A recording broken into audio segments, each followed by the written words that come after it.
He's got to make sure that we're talking on the stream. Yay! Hey, look. The thing's changed. I can see my face. Pager went live. It works. My watch buzzed. That means it worked. It's true. I probably won't have to look at this.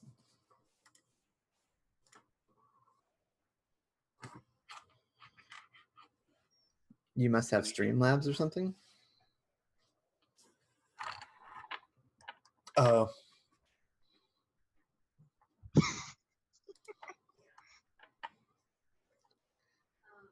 Yeah, it's a weird. No, it's just a weird automated thing that Twitch does when your friends watch.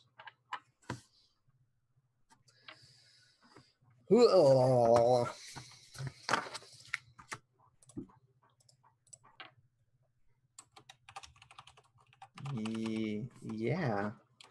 Are you in the dashboard or on the front? Pedro, it says you're muted. This host says that. On Discord, yeah, not hearing much there.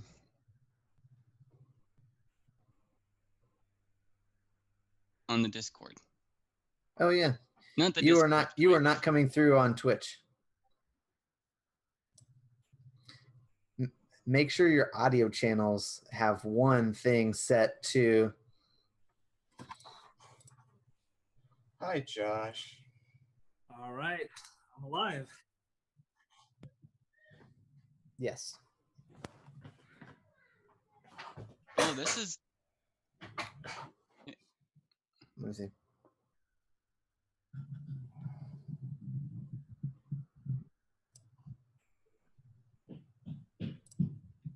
Nope, still not now. So if you go to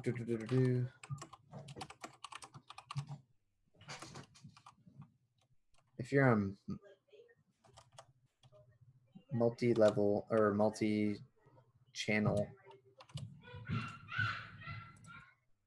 I've just changed it again, so give me a minute to see if it catches up. And we'll see if it works then. multi-level marketing. They're calling it the is. future. Yay, I'm on now? that's the sound. All right. We have noise. Cool, cool, cool. 3, 4. By the way, what's up, Josh? Well, I made it off the plane okay. I guess that counts for something. 10. Survive. We have a 10-second delay. That's pretty cool. Okay. Oh man, I just paused it with Evie's arms up in the air in celebration. Me too. That's when I. Perfect. This is what I want now. It's all going exactly according to plan. Oh, hey, cool. All right, so that is Callie from Discord. Wait, is that okay that I said your name? Sorry. Well, you mean? Well, it's either that or you're calling her Disho every time. Well, that's why I did it. Honestly, I was like, hey, it's. Nope. Nice try. Hey, it's Disho. Oh man, That's awesome. Yeah. So let us know how our how dare you? Let us know how our volumes are. Other than that, we'll see if we're ready. But Are you ready? are you doing corn? Yeah, man. Are you ready? That's Are you my ready, that's my kids? second that's my second go-to. Are you ready? 'Cause usually it's Bonesaw is ready. What? What is that from? What? The Spider-Man movie with Tobey Maguire, or I don't remember that. it was the first one. It's the wrestler that he goes up against. Oh, okay. Yeah, I still don't remember, but And he comes out and he's like, Bonesaw is ready. oh, that's right. Was it Macho Man or just somebody who wanted to be Macho Man? No, it's somebody that wanted to be him. Yeah, Everyone that's, wants which that's all of us really. Let's see. All right, cool. Well, we are ready to start. Are you guys ready to jump on in, or do you guys? Well, real quick, let me ask. How are you all feeling on the rules? there are rules.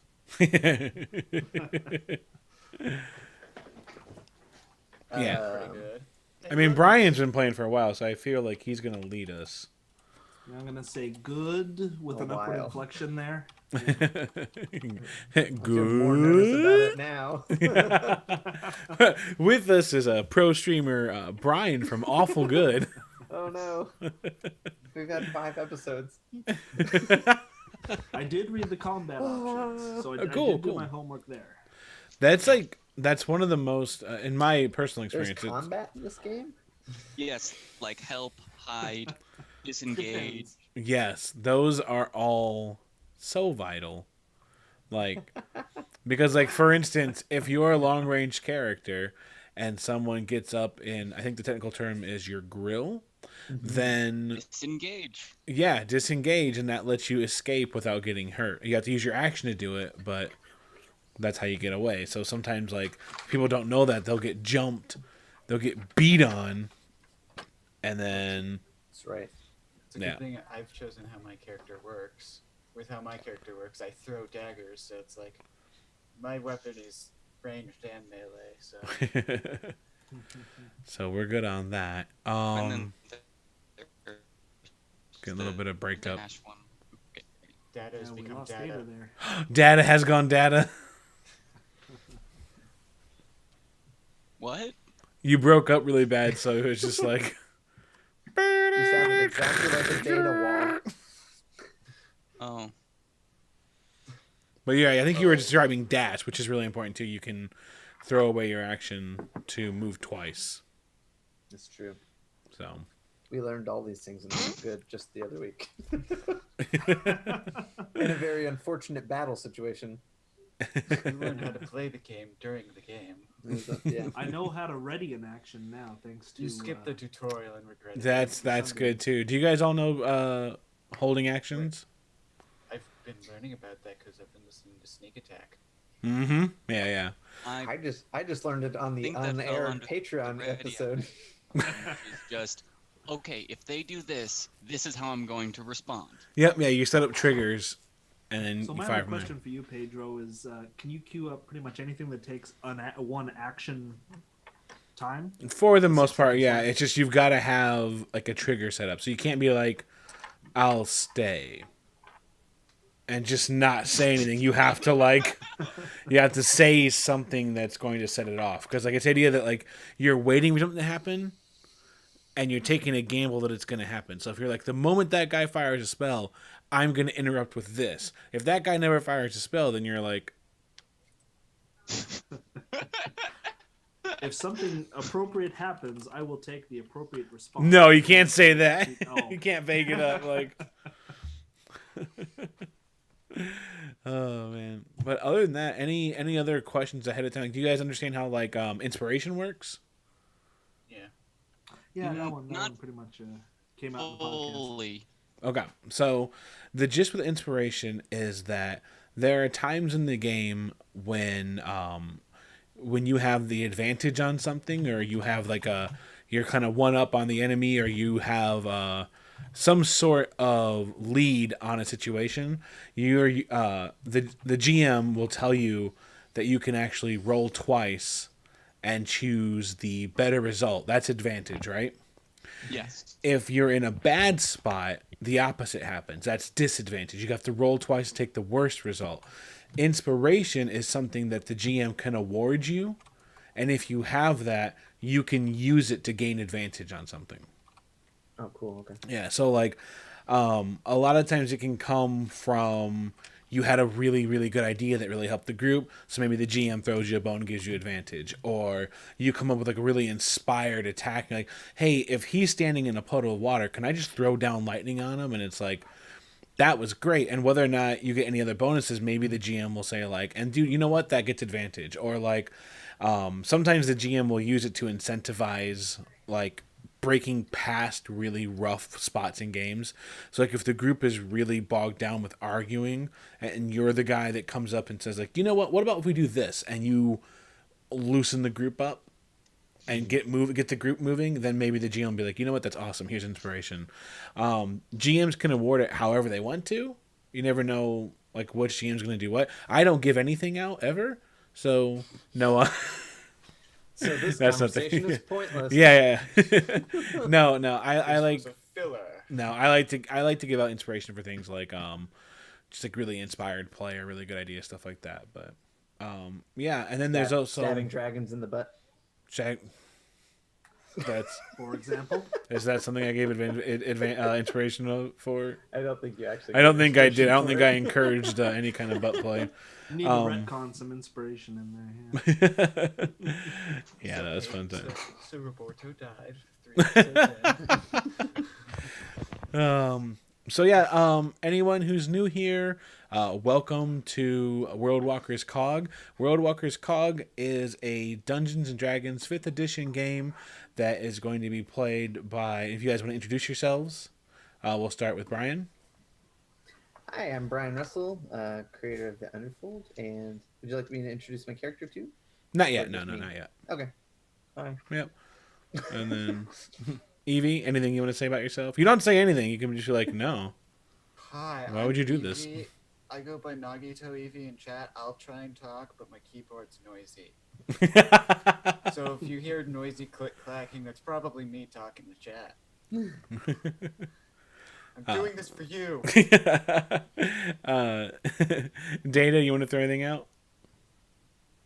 My name's Data Walt, long-term fan, first-time player. Cool. Josh? Hi, my name's Josh. So this is my first D&D. I was like, calm down, Josh. So, thanks for the setup there. So yeah, this game takes place in what we kind of call the World Walkers universe. So if you're not familiar with the podcast that I do a podcast called World Walkers. You can find it on iTunes. You can also find it at worldwalkerspodcast.com. And World Walkers is a podcast that we do that features professional cartoonists who most of them were first-time players when we started, and they are hopping from world to world trying to gather the broken remains of an island of dreams and trying to save the dreaming world before it collapses and takes the waking world with it. I've been running games for about 20 years now, and in that time all of my worlds are connected. And we had this idea of spinning off and actually, because I've been running games for a long time, but I haven't run them online for anyone to ever really see. And so we set this whole thing up. Everyone that's here is actually, so I'm a professional GM. And what that means is everyone here is actually, it sounds kind of funny to say it out loud now, but like everyone here is paying to play. They're all patrons. They're supporters of the World Walkers Patreon, which you can find at patreon.com/worldwalkers. There's one slot open in the game. So if you watch this and this is something that you want to be a part of, by all means, head on over to patreon.com/worldwalkers. And if it looks like something you want to be a part of, get in because there's one slot open and then it's sealed off. So I think that's enough the next for patron tier. He'll stop rolling all the monsters at advantage. yeah. Pay to save people. Or kill. That threw me off because there's actually like streams that do stuff like that, and we're not doing that. It's up to the players. Not yet. We have nobody to blame but ourselves. Oh man, thank you for saying that. Teamwork is key. Can I blame Greg, the fictional character I made up, who I blame all my life's problems on? You know what's weird is that like Greg has appeared a number of times in the World Walkers universe, and I don't know how you all Greg? know. That's Wesley. Wesley has the same thing. He in World Walkers the podcast. Wesley from namelesspcs.com. He plays a wizard named Brummelstone, and he like keeps bringing up this idea of like the Brotherhood of Greg. And when you had first said Greg, you're like, yeah, that's Greg's fault. And I was like, are you guys working together? Nope. I was trying to fool another dwarf from Cog that he was like, yeah, I'm a dwarf. Yeah. I'm not a doppelganger. Yeah, which brotherhood you with? Greg. Yeah, so just a little bit more context. The world that we're playing in is the steam-powered world of Cog. Cog is a world that at this point in time is dominated by steam-powered technology. That technology is viciously guarded by the dwarves of this world. They're the only ones that know how it works. They're the only ones that know how to build and maintain and control all of it. But they have various brotherhoods, groups set out throughout the world that help maintain all of the technology. They're the ones that run all the airships. They run all of the conveniences of Cog's modern life in each of the cities. Besides that, the only other thing I guess you would want to know maybe is that there's another aspect of this world that there was a war between many kingdoms and one kingdom. It was called the Mages' War, and depending on which side you believe, it was started because the mages were hoarding all of the secrets of the arcane. And after this war, the Mages' Kingdom was left shattered and literally hangs in broken fragments, suspended in the middle of the air, surrounded by dead magic. And they're still there. They've still found a way to survive somehow. But this world is pretty low magic because of it. So if you want to learn magic, typically you have to head all the way out to the Flash, which is on the other side of the world, and study up there. Everybody else kind of runs... What's up? Well, when I wrote my backstory, I guess that was a little more than a week-long trip. Yeah. Out to learn a couple of spells. But so for the most part, this world is dominated not by spells and the arcane, but by... refrigeration units. Refrigeration units and airships, yeah. That's my bread and butter. So I think that's about it, except for the last thing I want to mention is that there is a group of there's a group on Cog known as the Gunslingers, and they are another faction that closely guards their secrets. They don't share it with anybody. In order to become a gunslinger, you have to train under one of the 5 masters. And in order to do that, you have to take on something called the Gunslinger's Creed. There's a whole big thing about it, and we'll get into that story as we play. But that's like the last section of the game I think you would need to know. Other than that, I think we're ready to start if you guys are. Yeah. All right, good. cool.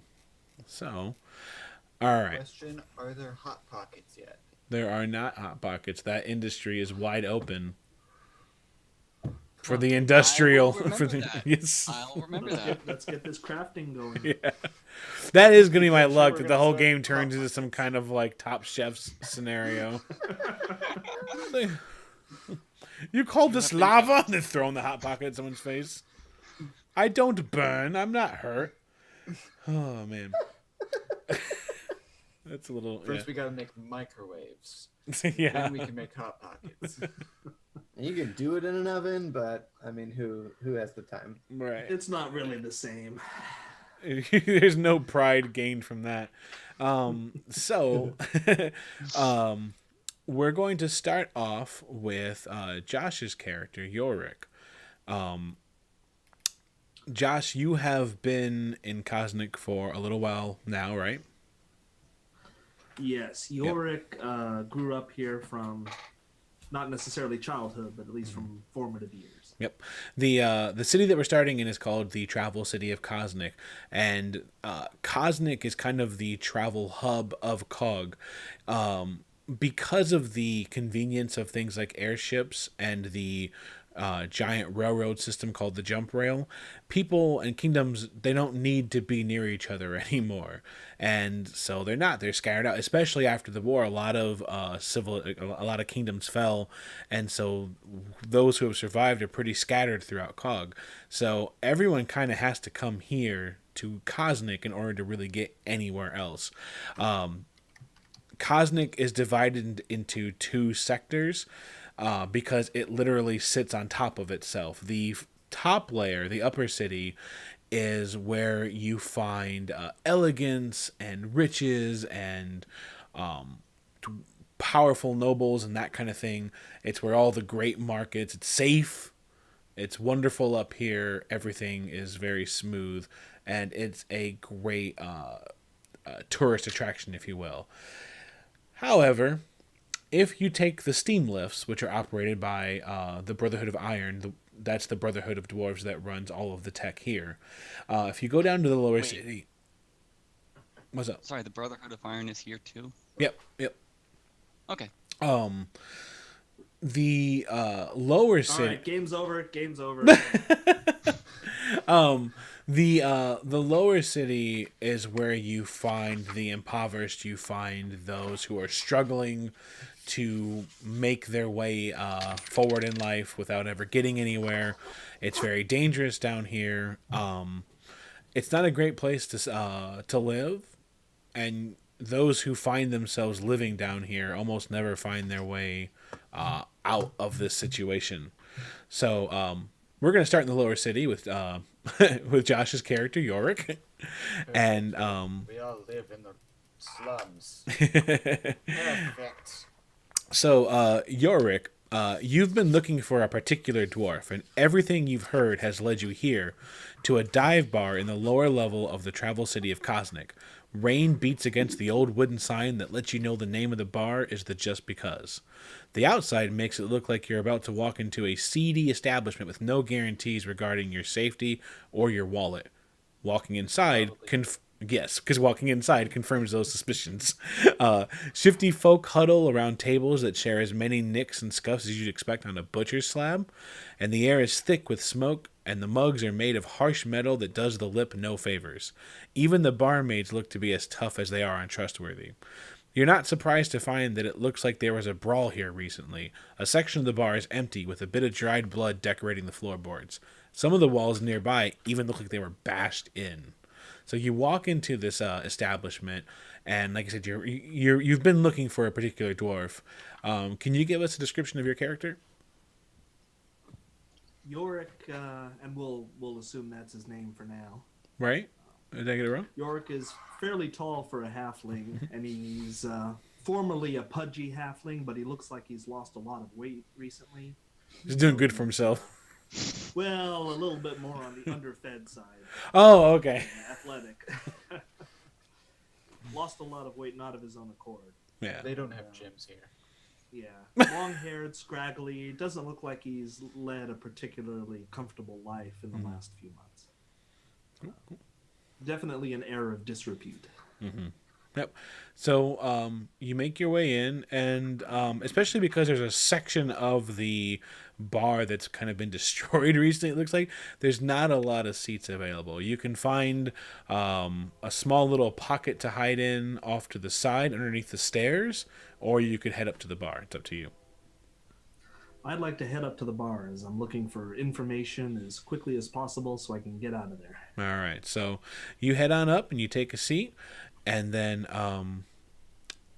Evie, your character, can you describe your character? And also tell us, you're also in the Just Because. Can you tell us what you're doing here? Like where you're located, what that people would see? Well, I am a 6'2" human. I'm wearing a full body cloak, no armholes or whatever. Just, I'm mysterious.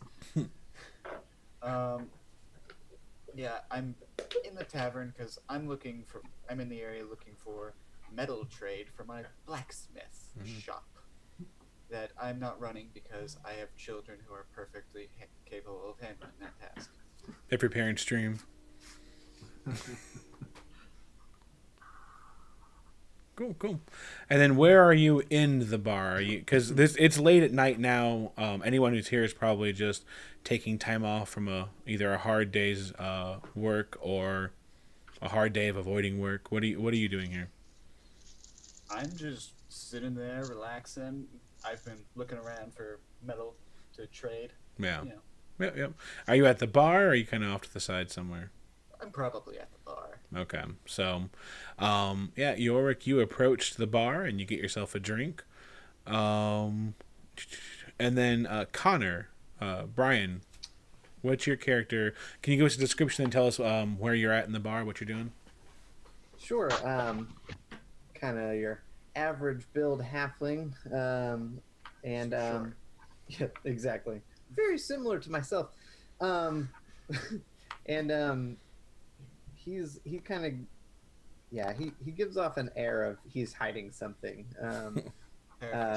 My kind of man. He's been looking for something for a while here, and has yet to find it. And so he's not really talking to a whole lot of people. He's probably sitting towards the back, sipping on a beer or an ale, nursing an ale. All right, and then it's pretty short staffed tonight, so every now and then, unfortunately, the cook has to come out and also serve patrons. So speaking of the cook, Dada, can you describe your character as you bustle out? I'm a fat ginger dwarf. That's great. All right. Straight to the point. I like it. Yes. My hair is trimmed short, both for the beard and the hair. Just very trim. Cool. All right. So yeah, you're kind of bustling back and forth every now and then. Whenever the rest of the servers get kind of tied up, they have to have you come out too. So you bustle about, and then Yorick, what are you up to? Are you just kind of scouting the area out, or are you?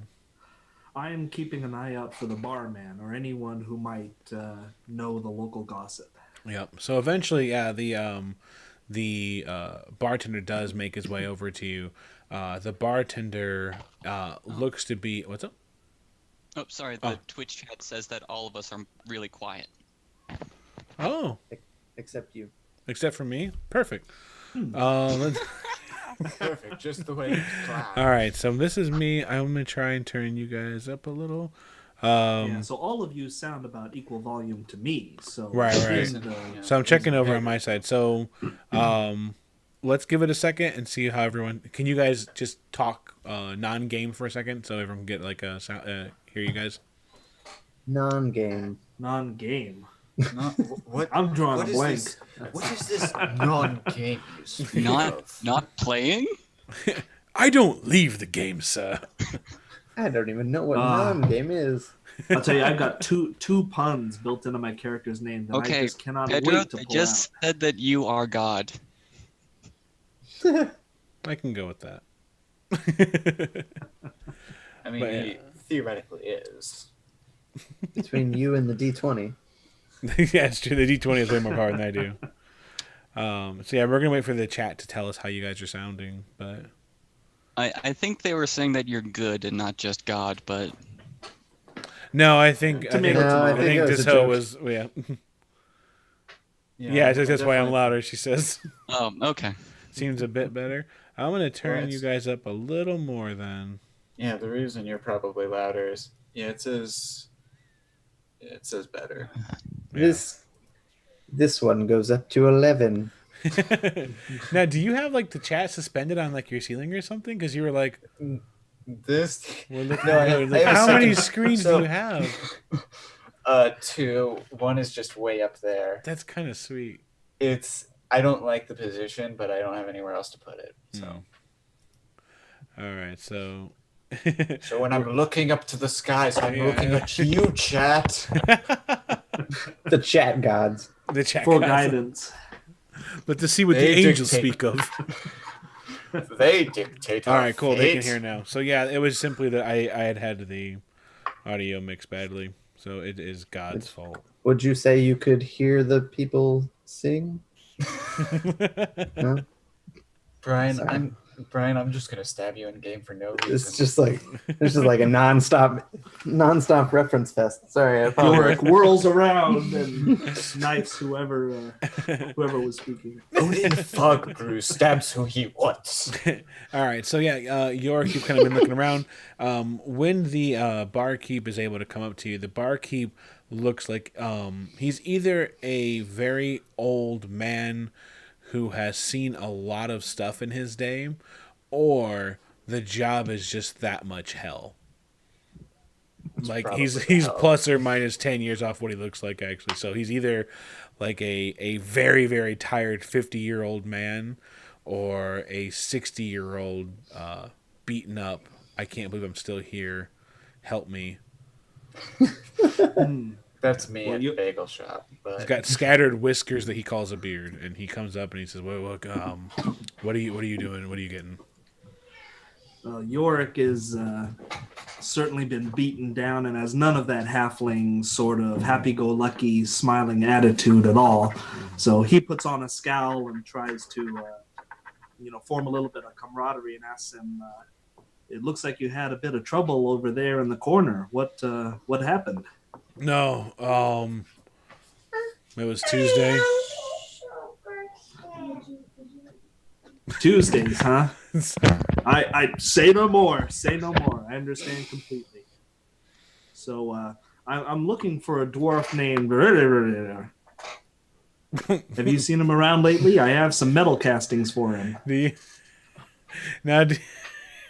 Does Yorick say his name, or does he not know the guy's name? He's like,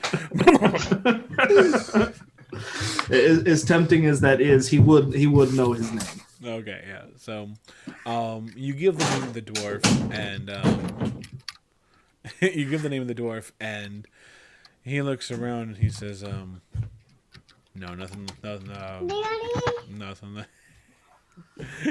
nothing like that around here. I don't know." Yorick asks him, "Are you sure? These are some fairly valuable metal castings he ordered. They're just going to sit in the warehouse until he comes to pick them up." I've heard he frequents this establishment. I'm trying to track him down. I like these, Daddy. I want these cars. He likes the D12. Oh, it does. I was trying to figure out which of our kids was going to show up. Can you go see mommy now? No, don't take my D12. Oh, Okay. you say mine? You say mine? Oh man. You say mine? I don't like this. This is real usually I life. would try to work this joke into the stream, into the game, but we're at a bar, so I don't want kids to run in and be like, we're at a shady bar. yeah. With great with great daycare options, though. I mean, it's phenomenal. Oh my God, the gnomes are back. It's on the wall behind the murder disaster. Yeah. But yeah, he doesn't seem like he's really trying to talk about any of that stuff. He's like, "Did you want a drink? Or are you just coming in here to get free stuff?" A little of column A and a little of column B. I'll have a mead. All right. Well, it's gonna be 5 copper.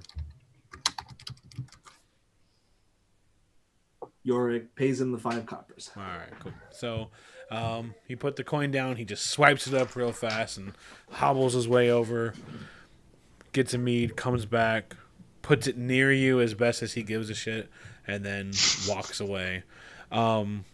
Yorick has to leap up onto the counter slightly to pull it towards him. Yeah, so just grinds against the side. Because like I said, the mugs they use are just dangerous metal almost. They're not they're not trying to make sure that you make it.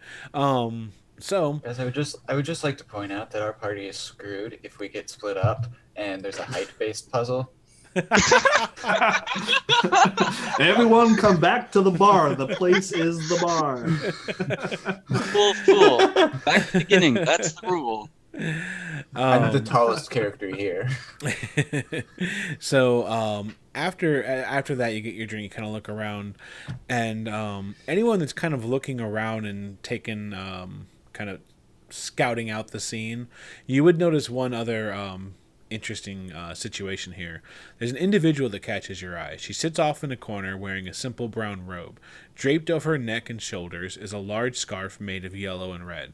An old rope belt wraps around her waist, and hanging from it is a silver and gold infinity loop. What's interesting about this individual isn't just her garb, but the fact that she's forged.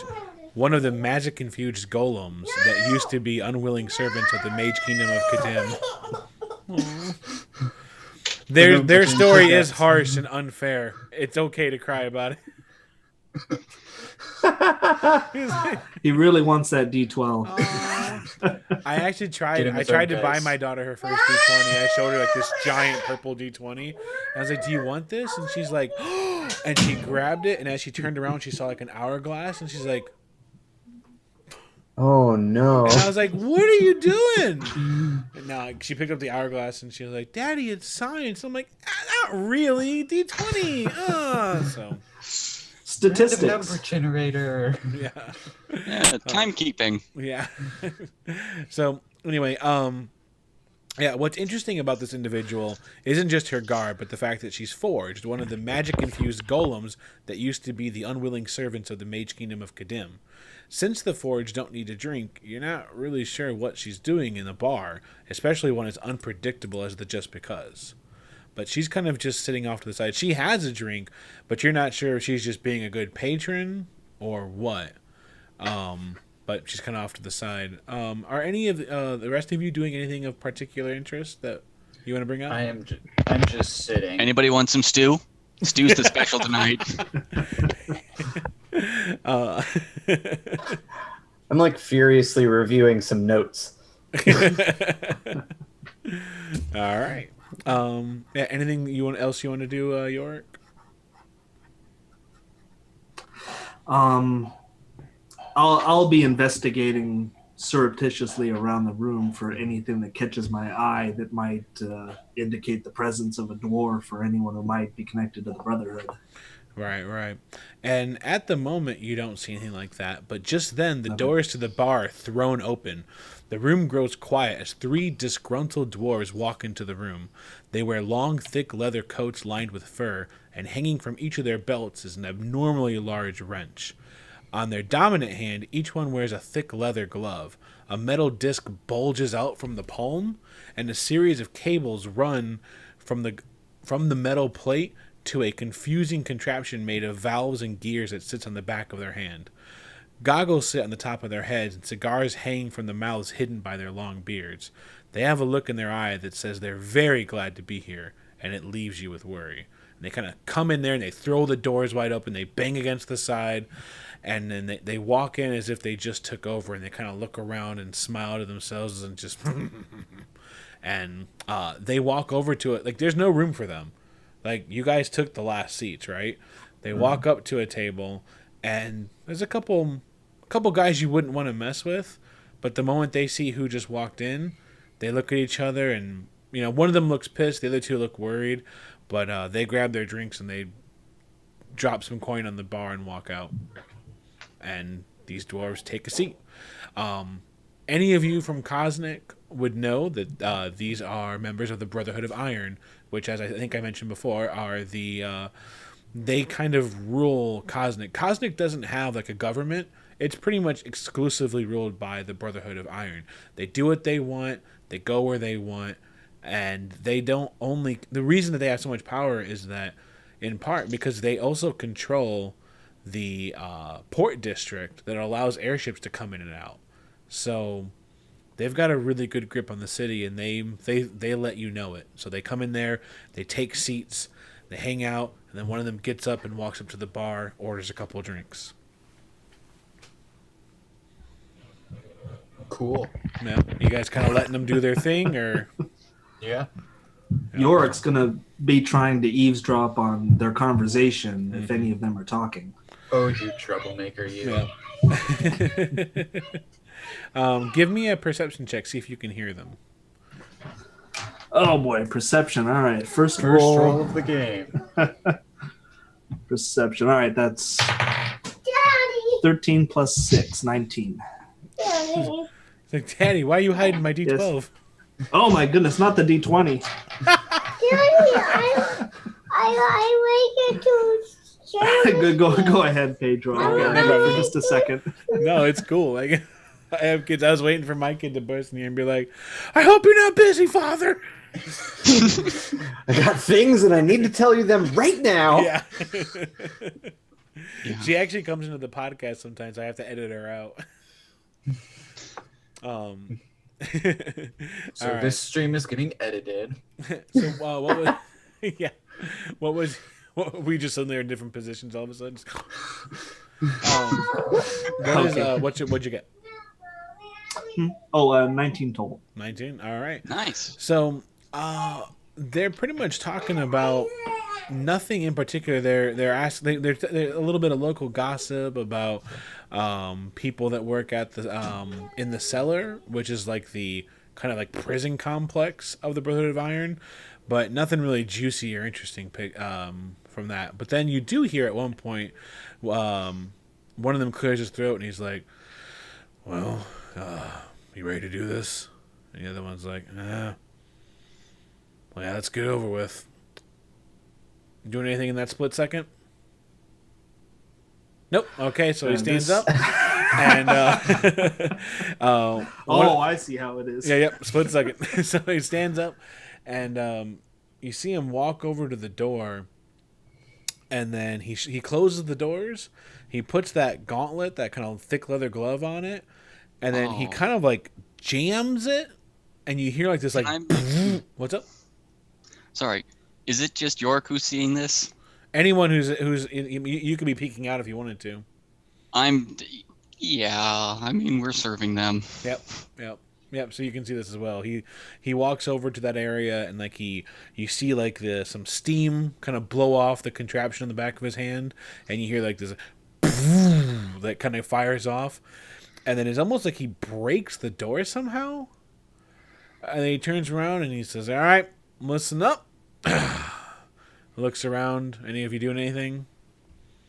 My hand is on my gun, but Now, I'm not pulling it out at all. Now you have a rifle. Does that mean you're like this? I can't.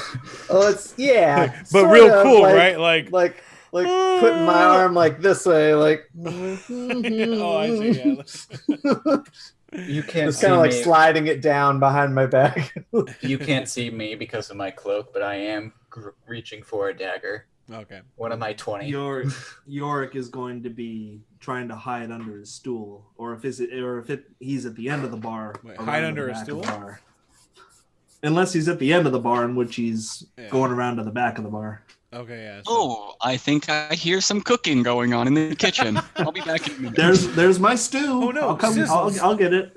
All right, so you kind of wander off. slowly and gently move into a shadow. All right. Give me a deception check. Like you're kind of trying to casually just go. Oh man, I'm not great. Moving. I'm not moving. Yeah. So throw me a deception check. Ooh, nat 1. All right, what's your bonus? Plus 4, so Plus 4. 5. That's a hot 5. Oh man, that 5 is going to get us so far. Yorick like that, falls off his stool. Keep going like that, we'll be done in a couple sessions. So yeah, as you kind of start sliding away, the dwarf goes up there. He's going to get another drink, and one of the dwarves comes up to you and says, "Hey, where are you going?" And he kind of squints and he's like, "Why do you look familiar?" Now, Yorick is in some sort of a minor disguise based on his earlier dealings, sneaking back into the city. Oh, okay, So. good to know. Hold on a second. I think that was the last thing on my backstory, right? Sorry about that. Yeah. So he goes, "Why do you look sort of familiar?" I rolled high. Oh, I was like, "Why do you look familiar?" Now it's, "Why do you look sort of familiar?" The narrative keeps changing. I've been in and out of this city for years on end. You may have seen me here and about. I wouldn't remember you for something as dumb as that. Well, I wouldn't stick around for a bar as dumb as this. See ya. Excuse me. The cook shouts from the back. And he's like, "Go have a seat." Yorick's scowl gets a little bit longer, and he meanders over to a seat. All right. So as you walk away, he turns around, and now the other dwarves are kind of getting up and they're walking around too. And one of the dwarves is sizing you up, Odin. And he kind of looks up and down, and he's like, how do you eat with no arms? I ignore him. He just kind of nods. But he's like trying to give you like a look that lets you know that he's like, we see you. Because he knows that you obviously just have your arms under your cloak. Oh, he's not assuming you're paraplegic. He's insinuating other things. But then, the next time that you have to come out, Homer, one of the doors catches you and he looks at you and he's like, what are you doing back there? Cooking. We have 3 orders for stew. And he looks around and he's like, you're a dwarf. Yes. You could. With a passion for cooking. He just kind of laughs and is like, why are you cooking? Why aren't you... I mean, are you working on the stove back there, or what are you doing? Sometimes. And he just kind of laughs. He's like, wait, he couldn't cut it with the Brotherhood? Is that why you're here? I had an accident a few years back. It kind of makes it difficult for me to be with machines. And they just look at each other and like, God, why do you even go on? And they just kind of walk away. And then one of them like got their drink and they get ready to finish, and they turn over and they look over at Connor, and he kind of stares at you. And he walks over to you and he's like, what are you doing here? I'm simply having a drink and looking over all of my notes. I'm an amateur historian. Are you going to stop him from grabbing your notes? I would at least urge him not to. Okay, cool. He takes the notes. And, actually, can I use sleight of hand to try to take the top page, the one that I've been like writing on? Yeah. You'll go for that. Like, he'll see you're taking it, but we'll use it as like a quick like. Yeah. So do I roll? Give me a roll. Give me a sleight of hand roll. That's 17 plus 4, 21. So you just snatch the pebble from his hand, basically. Like, you take it. Like lightning fast, and he's like, "What's on that one?" Just this one's my personal contacts. I have a girl's number on here. Or whatever the fantasy equivalent of a number is. An address? Address. Yeah, like... Raven foot.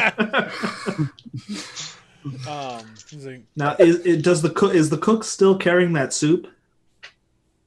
Is he holding the soup? I've probably got a bowl, yeah. Okay, but you haven't ordered. Yorick motions over that one of those is for him. All right, that'll be some copper. I paid at the bar.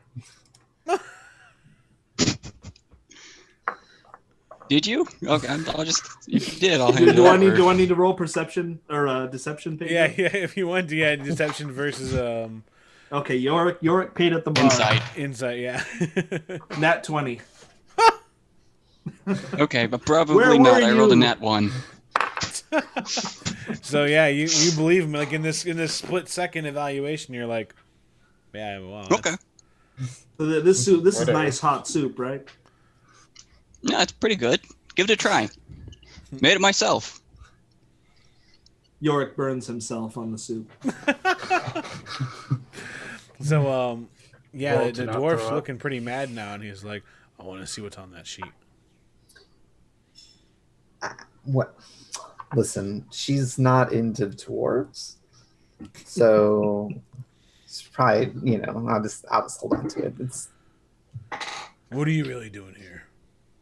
I kind of like look at all the papers that he took up and like, I'm writing notes and I met a girl tonight. It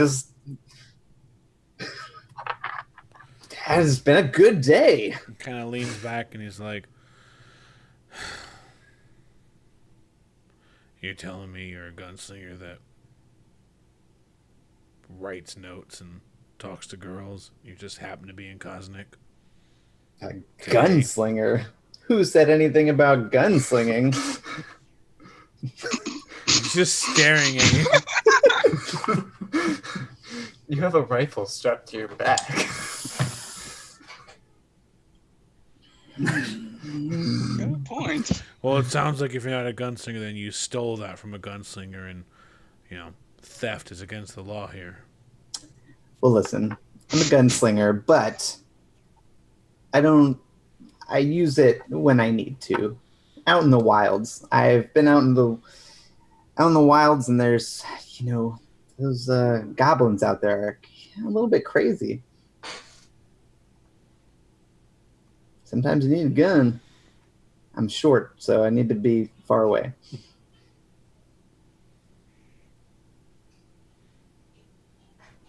Give me the last sheet. Fine. I hand him the sheet. He takes it and rips it. She was pretty. So he kind of just lets the papers fall to the ground, and he looks around. He's like, "We're looking for a friend of ours. Last we checked, our friend was here a couple days ago. So we're going to ask each of you until we hear what we want to hear. Anybody want to volunteer, or should we just start working around the room?" I raise my hand. So, if we can answer your question... Oh, what's the question? One of our friends went missing in here a couple days ago. We want to What's find their out what name? happened.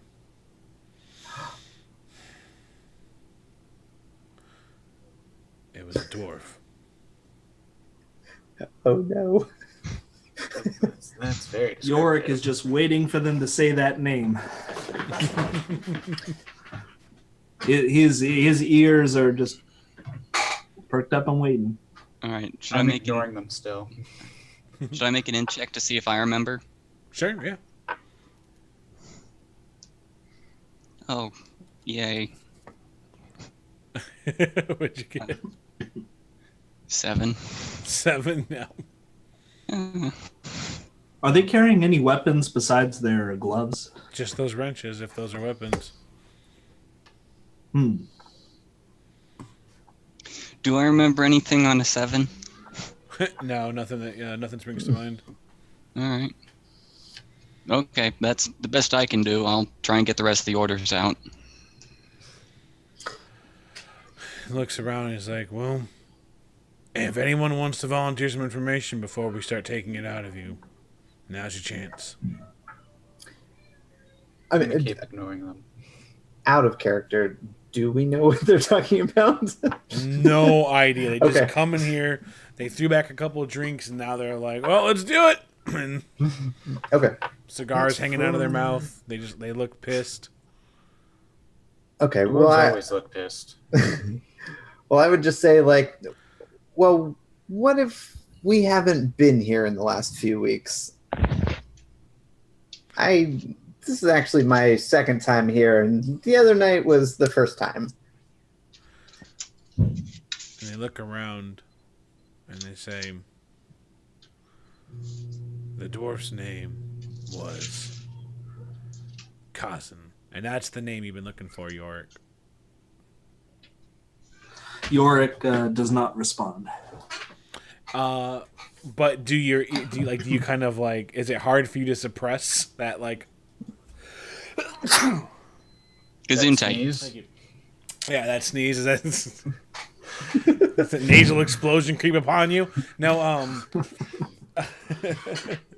but yeah, basically, Yeah, you want to it- give it me a probably- deception it check probably to would kind of be, like make sure that they don't see anything. Yeah, he would probably have to stifle a reaction. All right, give me deception.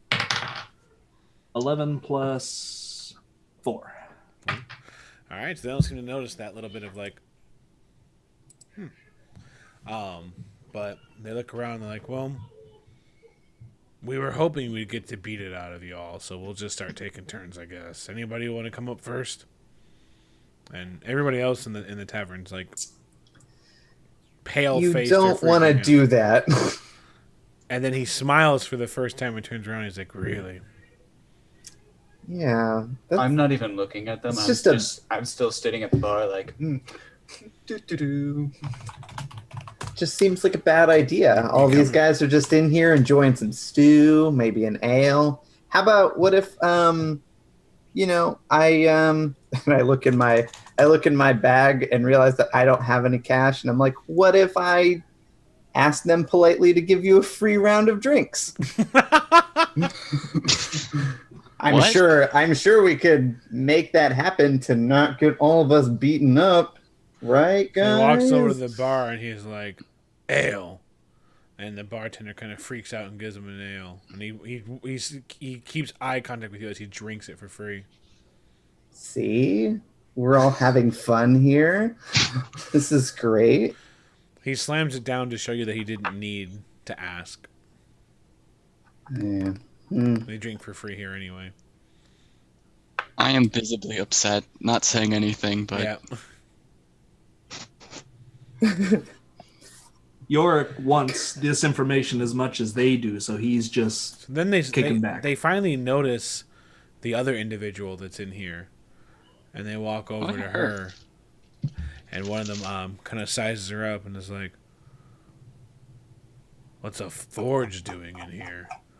And she looks up, and there's kind of like a soft light that comes underneath from her, like where her eyes are, but she doesn't say anything, and is like,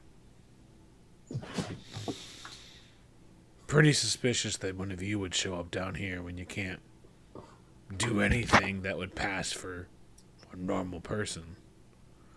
And she kind of looks, and she's a little afraid. It's like, well, maybe we'll start with her. Let's take her apart. And the other dwarves kind of like get up and they get their wrenches out. And she kind of Listen. At this point, I think Yorick Josh, Has are se- you muted? Am I I can hear muted? you. Can you hear me? No, okay. Oh, okay. Yeah, Yorick is growing nervous that he's not going to get the information if they're just going to... Do they look like they're going to take her out back? Or... No, they're going to do it here. But Oh, okay. He's like, yeah, it's fine then. Well, in that case... hold up. Yeah. Yorick's growing nervous but doesn't take an action. This isn't really a good environment to do that. Are you saying that to them? Yeah. And then what are we going to do? Get blood on the floor? And they point over to the floorboards. I look over at the floorboards. There's blood already dried up on there from some other moment in time. From Tuesday. So when they start pulling out their wrenches, I'm going to turn around and throw a dagger.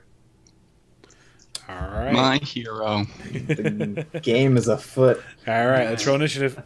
All right. I'm gonna ask each one for their initiative, so we'll start with Connor. Oh, that's me. 15 plus 4, 17. Connor's dragging his feet here. Come on, Connor, speak up. 17 total. 17? All right. I was like, who's Connor? I was like going through everybody's names. I was like, hang Come on a on, minute. Connor. That's my name. Homer. John Connor. Homer got a nat 20, so it's 20 total. Nice. Odin. I got a 5. Duly noted. Yorick. Do I add the initiative bonus or just Yes. the roll? Initiative bonus. 11. 11. Oh, man. All right. So, add this real quick. All right, cool. So, yeah, Homer, you're the one that's able to react first. So, like, as they get their wrenches out, and the forge in question looks kind of terrified, and slowly starting to move her hand towards that kind of infinity loop of gold and silver on her side. But are you doing anything yet? Are you going to ready in action, or? Yes, I'm going to start pulling out my knife and just take the dodge action. All right, cool. Yep. I don't really want to get involved in this just yet. Yeah. All right, so you're ready. He's got stew to prepare. So the first one walks up and you hear that glove just power up, and he slams it against her shoulder, and then you can hear like metal clang. She just kind of locks onto her, and suddenly he seems like he has like in this absolutely threatening, unbreakable grip. And then after that, it's Connor's turn. Did his dagger hit? He didn't throw it. He readied it. Oh, okay. Like yeah. I'm throwing a dagger, but that's not my turn. Yeah. So. Okay, that's that. I'm sorry. I thought that was what started the combat. Well, yeah. Like he's pulling his dagger out, but they're already all moving and stuff. And We're already ready. All right. Yeah, I'm gonna because they're holding them. I'd like to get my gun out, but use my sharpshooter to try and roll at penalty. I'm already pretty bothered by them in the first place, so they're pretty clearly in for business. So I rolled a 18 total. That's after penalty. Yep. All right, what do I need to roll? 2d8s. All right, I only have one, so hang on a second. 6, 7 plus 4, 11. 11. Oh wait, plus 10 for the Yeah, I was like, so 21. yeah, 21. I was like, oh man, Brian. I was like, hang on a second. I got so many things. All right, so you hear like almost like a crack of thunder as the gunslinger's rifle goes off, and it's dead quiet in there for half a second until you hear the dwarf scream as a bullet rips through his shoulder, and he almost falls over. Like if he wasn't using that weird contraption to hold on to her, he'd have collapsed. It looks like, but he's just barely holding on. After that, one of the other ones turns, and he was like, it's like he was waiting for you to do something. He's been wanting you to fire off, and so Almost. he readies his wrench, not readies it. He pulls his wrench out and charges you, and like kind of almost like jumps up in the air to crash it across your face. What is your what is your AC? 16. 16. So he brings it down, and you back up off the way, and he breaks the stool that you were sitting on in half. But so far, you're unscathed. That was a really nice stool. I like that stool. It's my Yorick. favorite one. I liked it too. Yorick. Yorick is going to throw his soup. Which direction? His steaming, piping hot soup into the eyes of the one that broke the stool. Okay. We got it. Halflings stick together. That's right. Whoop, whoop. That stool was precious. To Yep. us So far. give me a ranged attack. So it's you don't have proficiency with this. I think it's fair to say. So you're just gonna roll a d20. Wait a minute, let me plus- look for soup here. Yeah. Roll for soup. Actually, I'm proficient in soup. That's the name of the episode that we put this on YouTube. Is roll for soup. He yells to the cook, "Throw yours!" Oh wait, no, he had the last one. Never Yeah. mind. So yeah. D20 plus Dex. 9 plus. What we got here? Math. 13. 13. So that crashes into his face. Give me a D4 for damage. Don't add your dice to it. 2. 2. All right. So you deal 2 damage, and it splashes across his face. I'm going to give him disadvantage on his next turn because he's trying to get the soup, the like steaming hot soup out of his face. Yeah, he's just trying to cause confusion, Yep. blindness, whatever he can do to distract him. Yep. And then you're lucky that you weren't reveling in that awesome bit of soup play too much, because you snap back to your senses and you arch your back out of the way of the wrench that comes out and tries to slam into you from the last dwarf that comes from the side. Odin? Well, as we already know, I throw a dagger. Yep. So let's roll this d20. Let's see. So I rolled a 15, but So I add my dexterity modifier. And your proficiency bonus. Okay. So on your sheet, the math should be done already. Yeah. Should say like. Yeah. So 20. 20. All right. So you not can natural, of course. Who are you throwing it at? Let's go with the guy who's holding onto the forged. Okay. Let's roll my d4.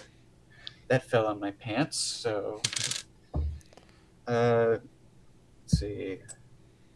6 damage. 6. So you throw the dagger, catches him in the side of his neck, and he just chokes out, and he falls. The glove stays on her shoulder, but he does not. He slides and he falls over and dies. Ooh, yay. So yeah, you just kind of, you've been sitting there, you're all cloaked up, suddenly just, and the dagger flies out and takes him out. What are you doing after that? Moving or anything? Or? I'll probably be reaching for another dagger, but that's about it. All right, so it's a new round. Homer? Well, one of the Brotherhood is Iron is dead on our floor. Yeah. I'm probably gonna run over and do a heal check. Nice. All right, so run over and then give me a heal check. Okay, another nat 20. Nice. So yeah. Stop saving them. I'm sorry. Yeah, you stabilize him. You got him patched up. He's gonna make it with a dagger in his neck. right. I assume part of the first aid was like Step one. No. Connor. Well, I want to move. Probably need to move kind of away from this guy who's like all up on me before I can. So there's one on Connor and one on Yorick? Mm-hmm. Okay. So yeah, I'm gonna back away. Yeah. Can I back away without an opportunity attack? No, if you disengage, okay, that takes your action. Yeah. Okay. So you can either risk the attack. Ooh boy, that sounds dangerous. And there's also another option you have. Remember, your rifle has that burst fire. Yeah, but it should kill everybody. It depends how many people you like. Falls flat. Well, it's in a 10-foot cube, though, right? Like, technically, it wouldn't go like in our fake world math. Like, it wouldn't go past the cube. Correct. Right. All right. Well, yeah. Then this you guy can right up drop on me back, can kind of suck back it. and fire off on him. Yeah. Yeah. Then I'll do that. I'll fire. Gotta get that hypotenuse 10 of the cube shots. just right. Yep. He passes his save. So 10 times. No, just kidding. Those burn away 10 ammo. So we don't keep track. Just so everyone knows, we don't keep track of ammunition like that someone's carrying. But for the purposes of the firearms, we do keep track of reloading. Yeah, so you have fired off. Yeah, I'm keeping track of my daggers, but I throw a lot of those. So yeah, you tumble backwards and get out of the way. Try to fire off on him, but he just immediately drops, almost like he anticipated it. Okay. Or he's really lucky. After that, you do anything else? You moving or are you staying? I don't want to. Well, if he's gonna hit me, he's gonna hit me, I guess. Yeah, I'd like to back up. All right, you want to move like your full 25? Yeah. Okay, so yeah, let's see if he hits. If I stay there, he hits me. If I move, he hits me. I mean, So he swings, but like you kind of like you tumble back and you kind of like hop over, like you spin around a chair. And he crashes and breaks that apart instead, and then you kind of start retreating to your almost back against the wall at the other end of the bar. Okay, leave the chairs alone, you jerk. Think about people's butts. So he pushes those the chair scrap out of the way and runs at you. And then as soon as he gets close, I need you to make a strength check. Okay. That's no good. I got a 1. Oh wow. Okay, so And my modifier is -1. Wow. So it's just You a actually gotta straight roll up with no.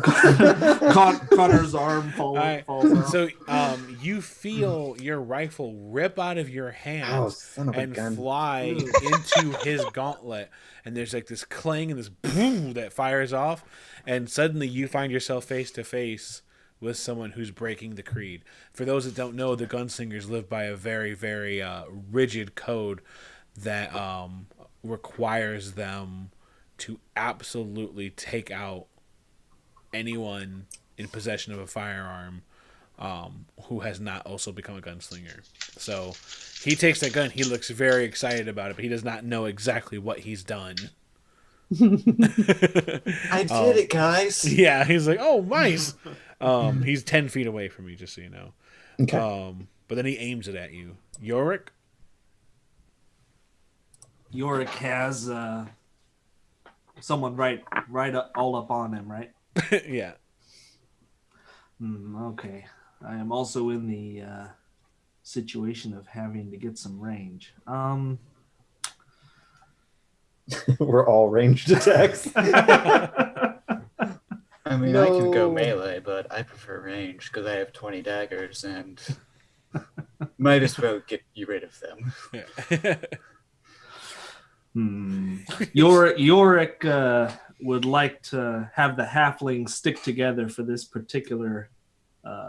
He's not much for camaraderie, but in the face of enemies, he'll go over by Connor. So he'll run over there for his movement. All right. So you're disengaging essentially. No, this will be a movement. Okay. Then he's So I'm going to save my action, right? Okay, so you want to move. Okay, yeah. So you're moving. They're going to get an attack on you. What's your armor class? 15. So swing and a miss. So he takes a wild swing at you, trying to get cash on the opportunity, but you're too fast for him, and you close distance with your new friend Connor. And then what are you doing? Are you trying to close in on Connor or the dwarf? Sup, bro? He's 10 feet away from Connor. Yep. Okay, I'm going to go by Connor. Okay. Yep. And I'm going to cast Minor Illusion and produce the sound of a dwarf yelling from the back room. He's in here. I found him. I found him. All right, 1 second. So double check something real fast. Sure.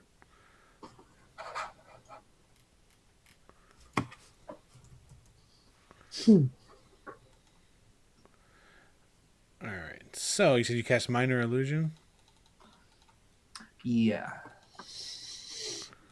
All right. So. Well, I can't pull the roll up fast enough, so we're gonna just say it worked as. Oh, there it is. Okay. So close. So this is gonna be tricky because. Yeah, I'm not sure if this is appropriate for use in combat to try to distract someone. No, he gets to roll, but he gets an investigation roll to see if he can see through the illusion. I'm gonna give him advantage because you're in front of him, doing okay. casting something in front of him. And is there a semantic? It has somatic and component? material components. Yeah, so then you're pulling out materials, and you're like, He does have soup in his face. that's true. It's that guy, isn't it? He's not going to get advantage then. We're two separate people. Good. So Good what did call. you say out loud?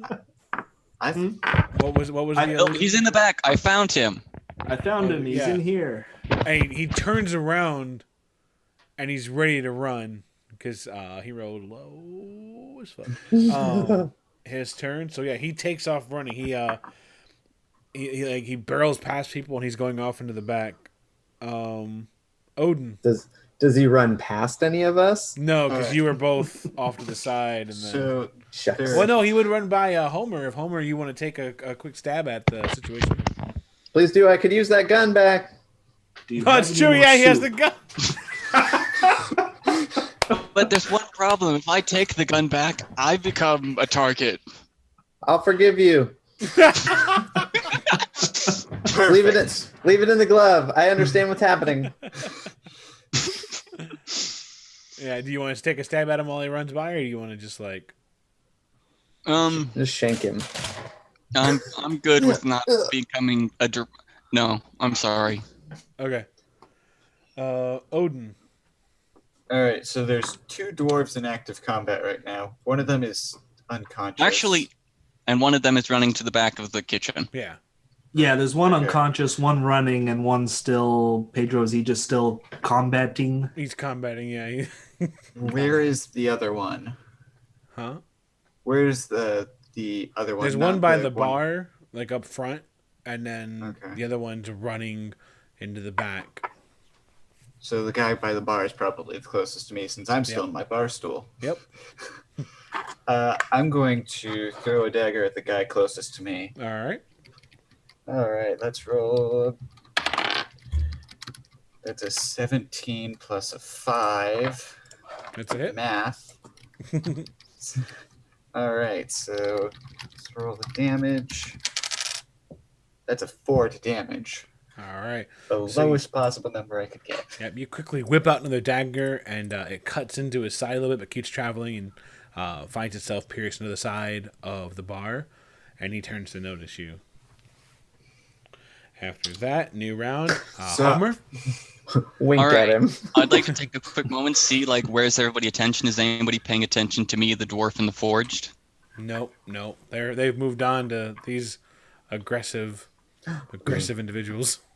All right. I'd like These to take aggressive hooligans. I'd like to take a moment, see if I can figure out how to undo the glove, and I tell the forged, get out of here.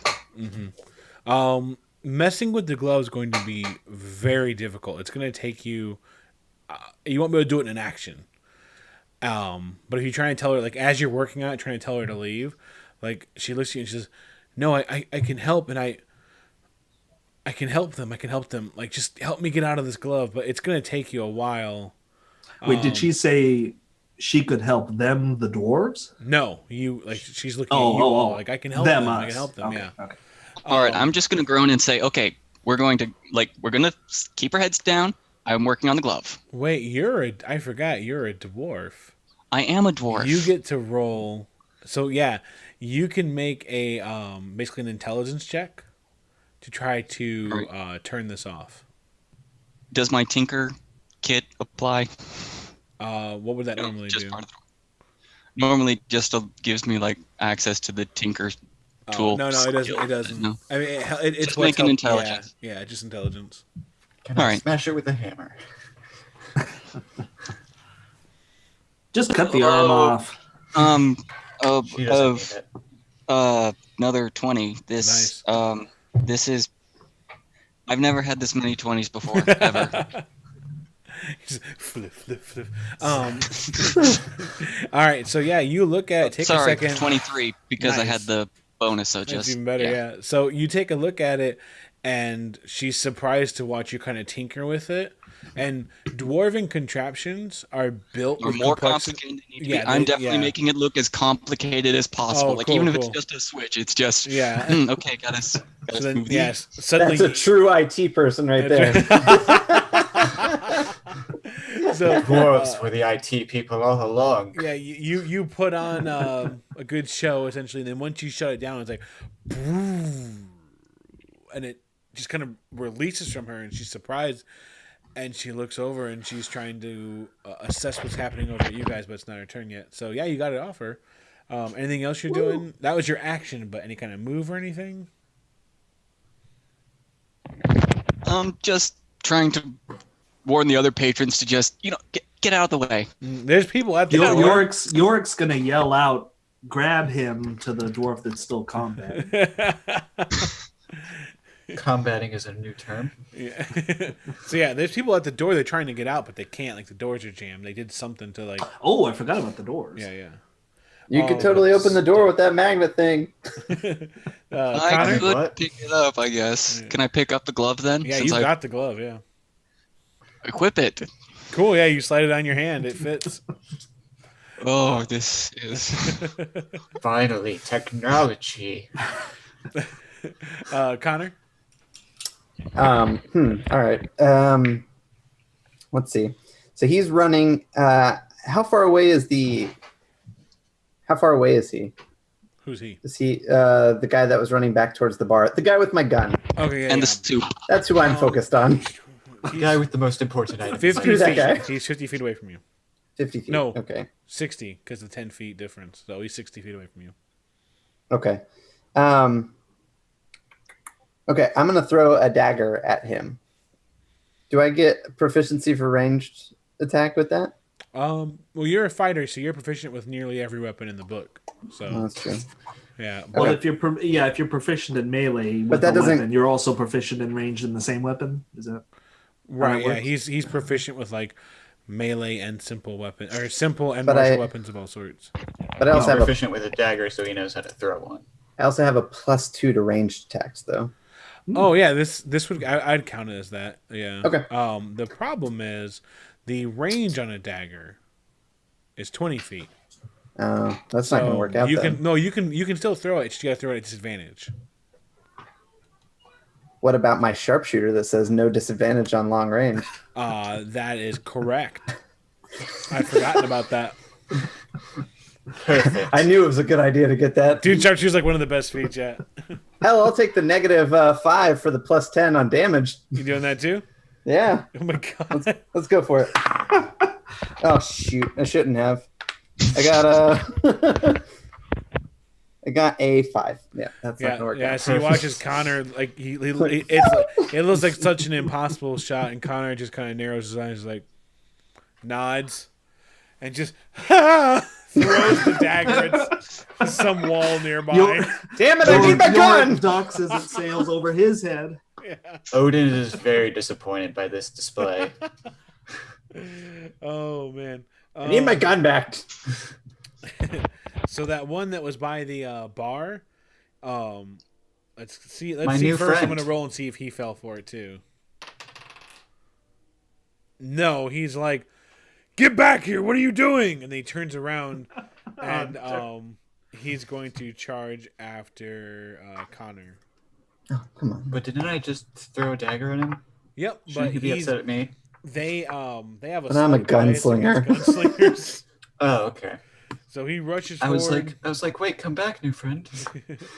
He rushes forward, and he closes distance with you, but he can't attack because he had to burn everything in order to get there. But he's like right in your face.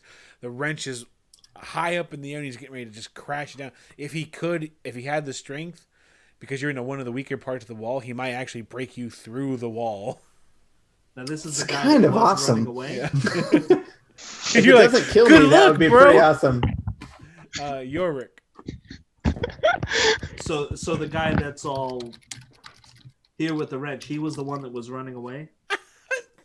Sorry, I'm trying not to read the chat, but Wesley from World Walker's in here, and he's like, "Oh no, they're gunning for Connor."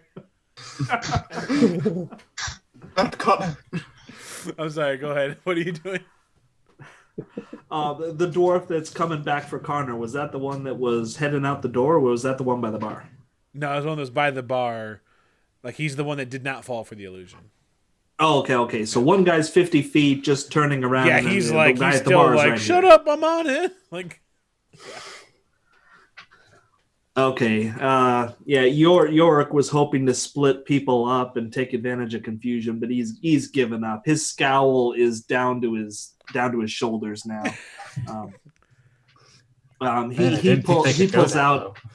He pulls out his rapier and his like dagger. the potion master face. Oh, wow. Potion master. The potions are too strong for you, traveler. That thing.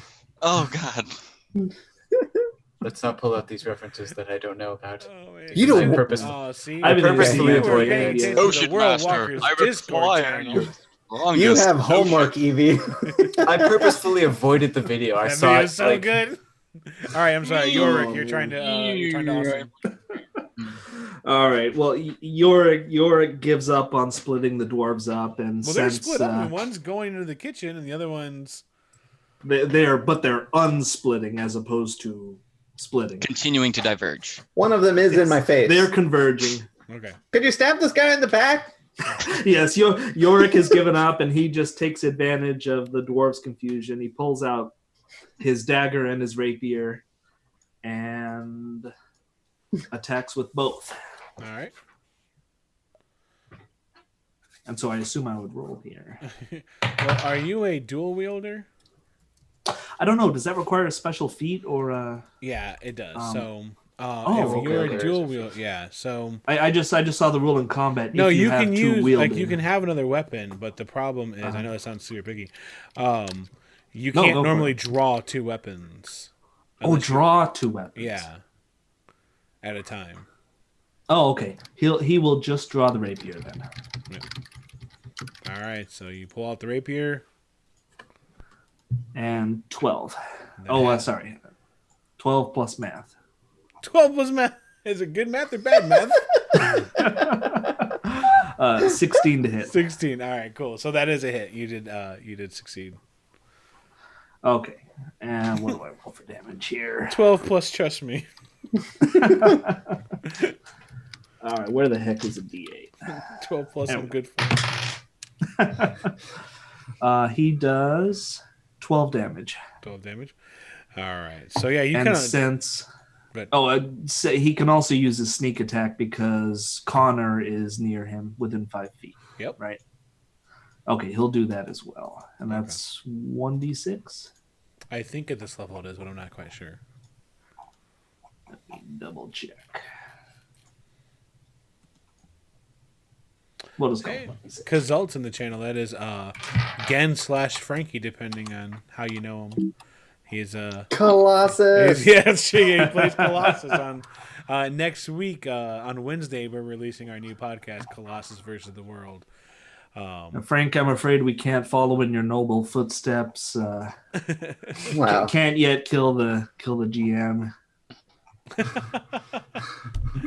All right, so what do you got? No spoilers. No one's listened yet. I don't die. Don't worry, that's not a spoiler. No one kills me. Spoiler alert: Yeah. Pedro is dead. Yeah. Spoiler alert. He this was is his dead the after whole image. time. So yeah, what are we doing? 4 damage on the sneak. 4 more damage. Okay. So yeah, And then after that, I think he's going to. I can't use a bonus action yet. That's level 2. He's going to move. I think your bonus action was to pull out the weapon. Oh, okay. Then Yeah. complete. All right. So, you kind of you pull out your rapier and with a quick, like rush forward. You drive the rapier into his side. He was not expecting you to kind of come at him in that angle, and he looks like he can barely stand. Meanwhile, the other Brotherhood member darts into the kitchen. Odin? Can I still Sorry, see the Odin. guy? Can I still see the guy who is who just went into the kitchen? No, he's Okay. yeah. Well, in Past that the case, swivel doors at that point. all right, I'm gonna take off after him. I'm gonna Okay. finally get out of my bar stool. Yeah, you're like, okay, I'll get up. Now, are you I double s- moving to catch up to him, or are you just getting into the area? Yeah, let's do that. I've got a 30 feet range, so I can do 60. Yeah, so you burst in there, and you can either get face to face with them, or Let's see. How much room is in the kitchen? yeah. So once you burst in there, the kitchen's pretty narrow. It's 10 feet of walking space, and there's like 2 different stoves set up, and then a long counter for chopping and cutting and all that stuff. And Man, it's the pretty kitchen is steamy too back here. small. It's very, very small. All right, so it's basically just like a narrow hallway. Mhm. All right. So as soon as I burst through, I'm gonna pull out my short bow, and I'm gonna grab my short bow, get ready to fire. But Now, since I if double you moved- if you only run in, you did not have to use 2 moves for that, so you can get in there so and fire off. I'm gonna fire off my short bow. Let's see. That's a 14. That's it. All right, cool. I was about to roll a d4. That would be bad. It's a Let's not have D6. any legendary low die here. All right, that's a 6 to damage. Nice. So yeah, you burst in through the doors. Short bow already drawn. Fire off an arrow. It connects. He's looking around, trying to find who said what and where and why. And he takes the arrow to the side and he spins around with the rifle drawn on you. Ooh, boy! New round, Homer.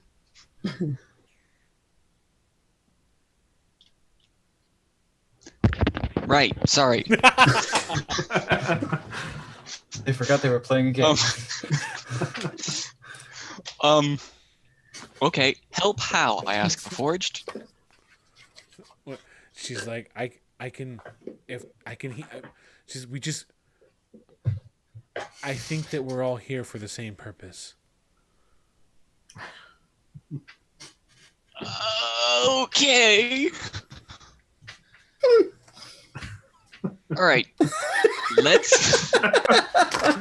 I believe you. Can I roll an insight? Yeah, if you want to, yeah. I can't look at Pedro. Like, Okay, back to more natural rolling. Oh yeah, what'd you get? 6. 6. Yeah, Woo, he just. actual rolls. Yeah, she looks like this. And you discern nothing else from her. Wow, that's I just kind of like raise my arms, kind of exasperated, like, okay, fine, let's just deal with. Fine. What are we doing? And she looks over and she decides to run over towards Connor.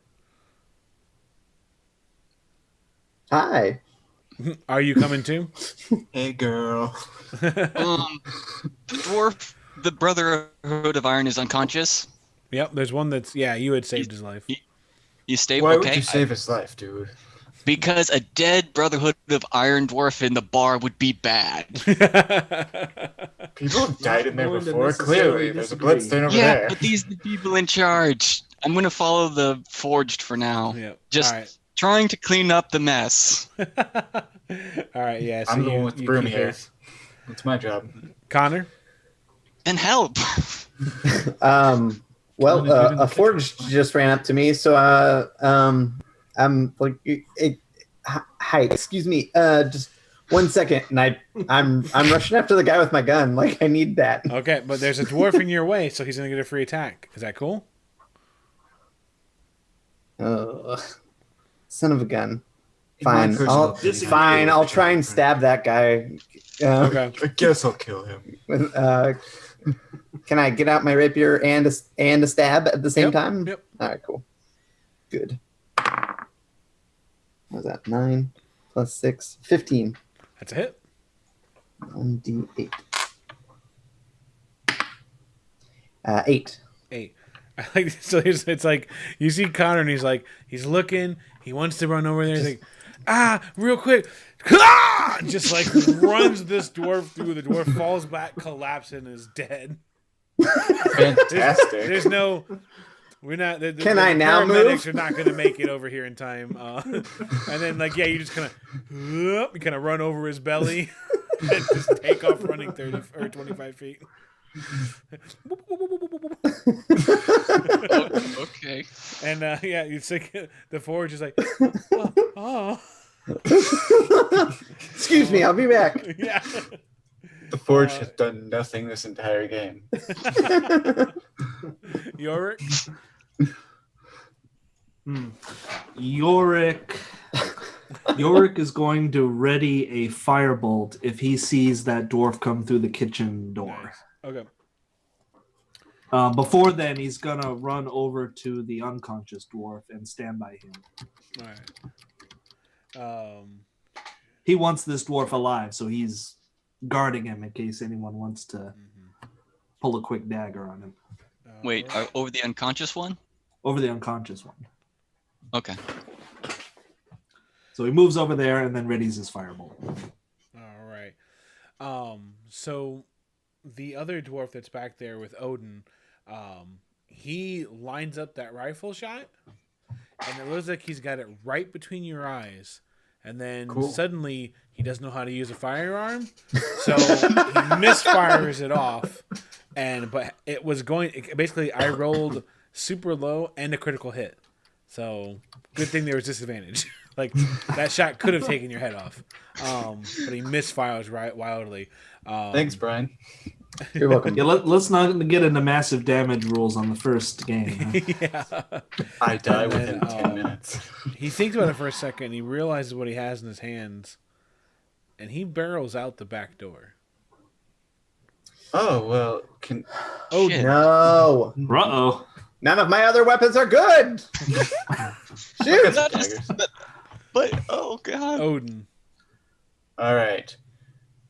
Is he like someone right throw outside me. the door? Can I still see him? You or do still I have a to line, run? you still have a shot at him.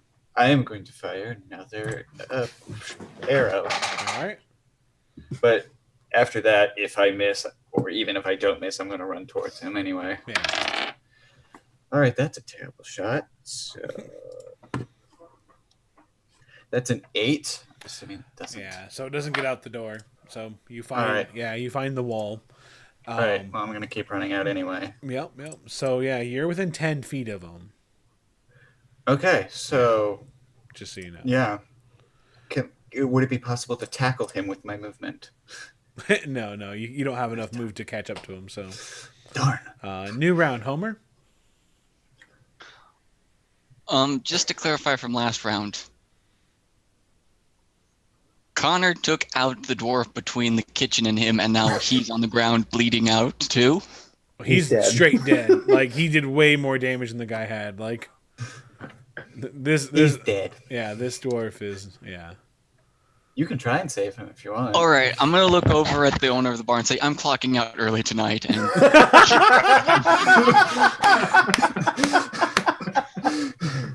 He kind of nods.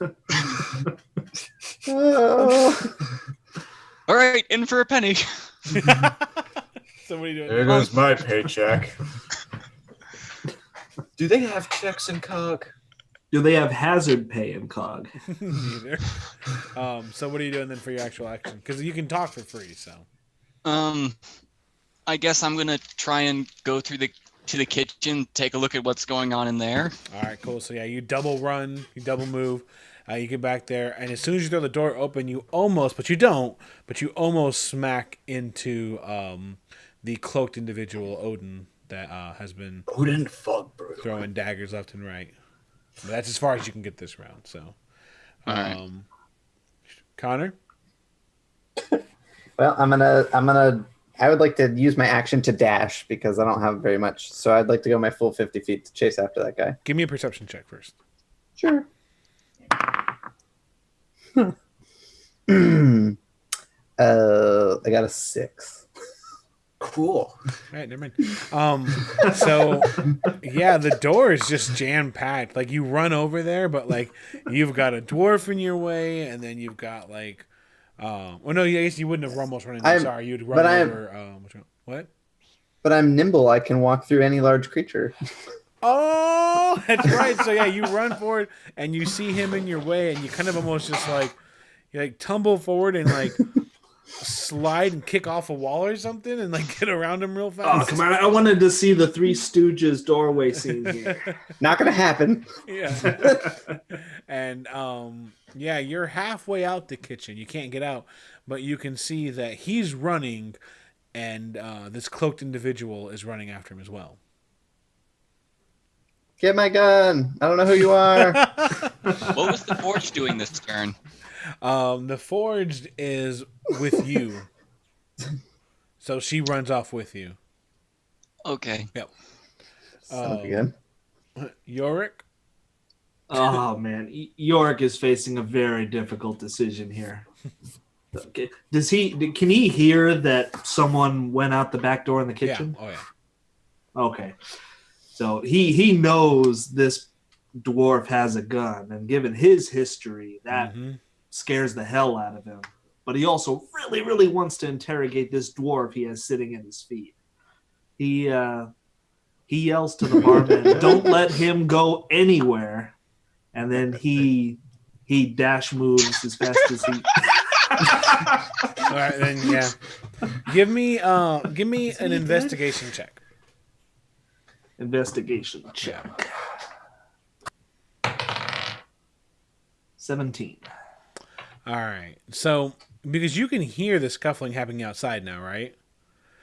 And you know I would they're assume basically so. right next to you. If you could just get through this half broken wall here, you could avoid all. Oh, the are running. they? Are they around him? Yeah, so in like the back here's room the wall, behind right? him. And they went all the way here back and into the kitchen, and so they're like right here.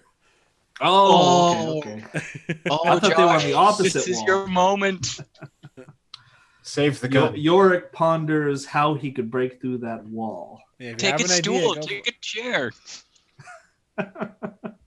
Sorry. Sorry? Stop breaking chairs. They're important to me. No. You're not gonna have a leg to stand on pretty soon. That glove isn't here, isn't it? Is it? No. There's I one took- next No, to that you. went with.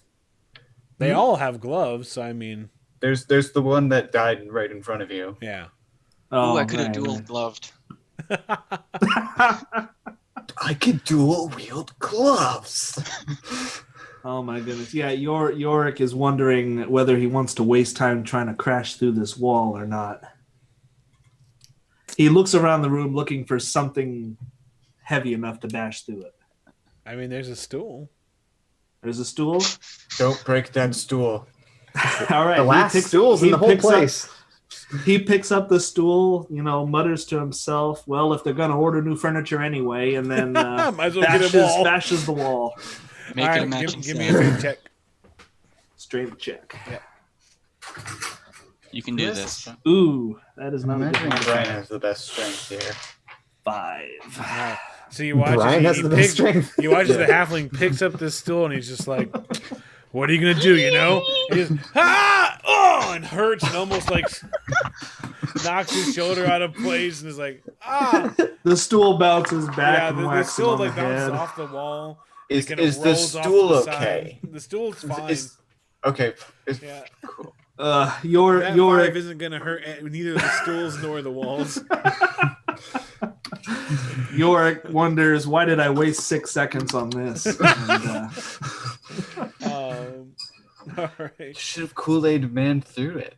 So Yeah. and then, Oh so yeah. that was his action? that was his action. Yeah. So you still have move. Okay. I Yeah, I guess. still got to move. Yeah, he will. Actually, he went out the back door, right? Yeah. This. Oh no, front door's barred. Front door's barred. Wait, is there a window? Nope. Okay. Thought I checked. Nothing he can leap through, huh? All right, he makes his slow 25 feet. All right. toward- Now give me a yeah, perception toward the check as well. door. All right. He's also a halfling. Ah, crap. It's true. Perception. You're a 9. halfling too. 9. Yeah. Ah, damn it. All right, trying to help you out. So yeah, you start just running over there as well. So yeah, the Is there like a window? yeah, it's like 'cause that's where they serve the food. So I'm trying to like let you guys notice that you could just like hop over the side, but everyone's like, if only there was some way. Yeah. So the Brotherhood member, he's to use a certain term, he's gunning it. He's done. Like he's just. I didn't get Brian. Gunning I was it. hoping to get Brian to spit. Nope. He was like, It was is it a terrible, dad so- idea? It's too hot to have too much in my mouth. You just dribble. Just that Ah, was funny. I'm on fire. Yeah. So he's taking off running.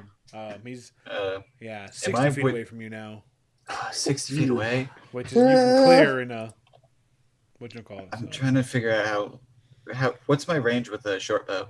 you're pretty far. I think it's like 80 / fill in the blank. Okay, so I'm gonna run 30 feet, and then I'm gonna fire my short bow. All right. I'm Shoot him looking in at the you real leg. quick, but yeah, that should be fine. Oh, this is a good roll for once. 19. 19. That's a Yep. good hit. All right, cool. So let's get a die in here. Rah rah ree, shoot him in the knee. That's a 6. Rah, rah, rass. Shoot him in the other knee. Oh, God.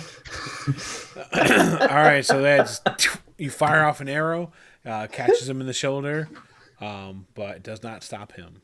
New All round. right, cool. Homer. Can I run to the door now and catch up? Yep. If I dash? You can catch up to the scene. Oh yeah. No, he's too far away from that, but you can get outside easy and be out a little bit. What about the guy with the bow? You can catch up to him. Yep, Odin. Yep. Odin All right. Fogbrew. Okay, I'm not saying this is how to hit a Brotherhood of Iron, but he's probably going this way. I'm trying to aid him. All right, so he's trying to give you a little shot. Are you receptive to that, Odin? What?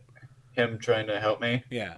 Yeah, I'm not saying shoot the Brotherhood of Iron, but I am saying he would be taking this route. Yeah, Or- I'll yeah. listen. Like, All right, this cool. guy... So that it won't. This one time you get advantage on your next attack for that. Sweet. Yeah. Aim for the short one. Especially because Homer one? There's, knows like- the city better than you, so he's probably right when he's telling you like Yeah, that's what he's about that's to what I duck was this. saying. Yeah, that kind of thing. It's like, he's the cook. He knows this place better than I do. Right. Connor. Oh God, I'm never gonna catch up to him. Would I Good know thing where I'm here. Would I know where he's headed? I mean, where do you think he's headed? Probably the friggin' base of operations. Yeah, I mean that's a pretty good guess. That is a place he could go.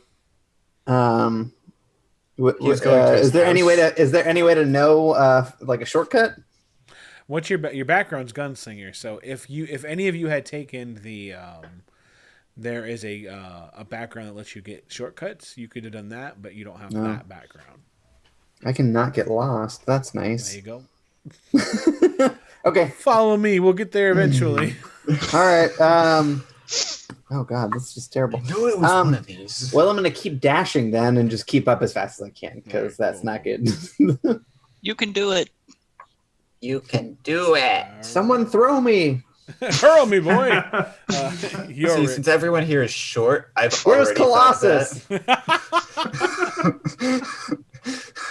I'll be Wolverine. You guys be Colossus. Somebody Cannonball. throw me. Yeah, his fastball special. Yeah, Yorick. Yorick is as mad as he's ever been after that stool incident. Well, the stool's fine, so I don't care. All right. Yorick is trying to figure out a way to cut this dwarf off because he knows what that gun represents. Mm-hmm. Yep. All right, but right now you don't know if you can. I mean, he's probably taking the straightest route. So. Straightest route as in he's running straight? No, I mean like the most efficient route. Damn. All right, he's going to at least use... Can I get outside in one move? Yeah. Mm-hmm. All right, so at least I can see things. Once I'm outside, how far away is he? He's over 60 feet for you. Okay. I'd have to look at... What's the range of Firebolt? Firebolt might be 120, but let me check. That would be nice. That's further than my bow.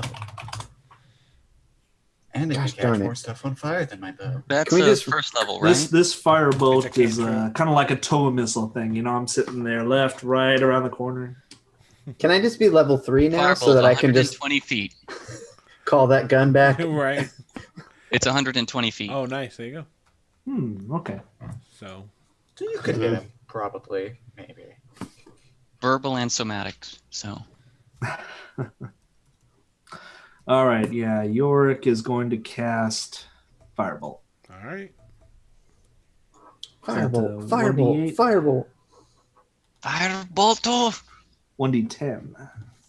Where's my 10? 6. 6 damage? Or no, six I to probably should roll to hit first, you know. hit? Yeah. Yeah. You can do it. We'll just assume it hits. For Can Arcane we? Trickster, what's the 2 hit bonus? Is that intelligence or wisdom? You're not an arcane trickster yet, are you? You're only level 1. Oh, that's right. This is for Magic Initiate. Yep. So it would be based on the spell list you're borrowing it from. Wizard. So intelligence. Intelligence. Oh, okay. Do. Yeah, if we were higher than level 3, this wouldn't be a problem. 8. No. 8. 8. No. So yeah, you're maybe some of you might be surprised to watch Yorick run out there and just like fire off a firebolt that races through, lights up the darkness, and misses. But on its way, it looked The house amazing. caught on fire. Like, look back behind me. I'm like, what the? Just keep running. Yeah, so he's going to take off towards an alley, and Homer was right. This is exactly where he's going. So Odin, it's your turn. All right, so I could get advantage on this attack. All right. Well, I'm going to use that advantage now because that was a 5. 6. Oh, that's much better. That's a 13. 13's a hit. Well, no, I have to add my modifier, but 13. If 13 hits, then whatever. But it's like 13 plus 5. So. All right, roll your damage. All right, that's a D6. That's 8 damage. Oh, that's Yes. And Did I kill him? Did I kill him, Dad? so you you fire off your arrow, and it catches him in the back of the head. Oh, Woo! Drops forward like he got into the alley at least, but that's because he skidded. Jeez, thank you. I'm gonna run up to him and stand on his body. I'm not gonna touch the gun or anything. I'm just standing on his body to make sure the gun's protected. Yeah. Like All someone's in. Yep. It's still So- raining. There's a kind of puddles gathering in the streets. But yeah, Okay. you run through the rain, and combat's over, so we don't need to do initiative or not anymore. So yeah, you're good to go. Connor, what's Connor doing? So I'm yanking the glove off of because I watched what happened with the glove last time. So I'm just pulling the whole glove with my gun off of him, and kind of holding it. And I look over at Homer, and I'm like, "Could you help me?" 1 second. I check out the Iron Brother guy. He's dead. He got a shot to the head. I'm just looking up in the rain and just, this is not a good day. Well, This is not a good day. Well, The look at it Forge this catches way. up to you too, and she's like, "I'm glad that you got that back. We have to get off the streets. Come on." Okay, Yeah, okay. we'll take care of that in a moment. Like, I agree with Forge. What's your name? Huh? Corin. Corin? Corin. Let's follow Corin. Corin, you know a safe place to go? No. And she starts running. Great. I like this person. Yorick yells out, "What about the dwarf at the bar?" Who? What? Why? And she Doesn't he keeps know running. who we are? I'm following Corin. Yeah, I'll follow her. I don't care. So The yeah, bar- bar's haven't probably seen the my safest face. place. she starts ducking down some alleys and looking Oh. around, and then eventually By she the way, stops. Pedro- Yeah. Sorry, I'm pulling out my either my pipe or my music box at this point and just like listening to a lullaby. Trying to calm yourself down. I'll meet you guys in my safe space. Yeah, so you all take off, you're following Corin, and you get about 2 or 3 alleys before she's like,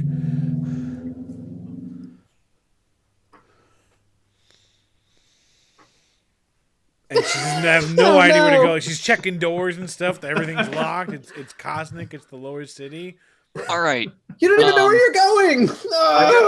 I'm gonna say, I think we should go back to the bar Meet Why? the Winchester. so we can kill the dwarf. You don't know where you're going, but we need a place off the streets. Yes, you're right. And she's gonna make a hold on. Oh boy. She starts climbing up the wall. That's Clang, What's happening? clang, clang. She starts climbing up the- Corin. Yeah, we picked let's up a go. cat. We can't climb. Oh, and then she just grinds down, metal scraping against the brick. I don't know where to go. Yorick gets There. a headache. Maybe somebody All else right. should lead. hold Great on, idea. hold on, hold on. Okay, Corin. Hold on. Corin, we're gonna follow Connor? No, Odin. Sorry. You- Connor. Yeah, You're I like from that. here, aren't you? Hold on. I He's know actually the- from the city. I am Wait. from You're the from city, here. and Can I we know. go to your house?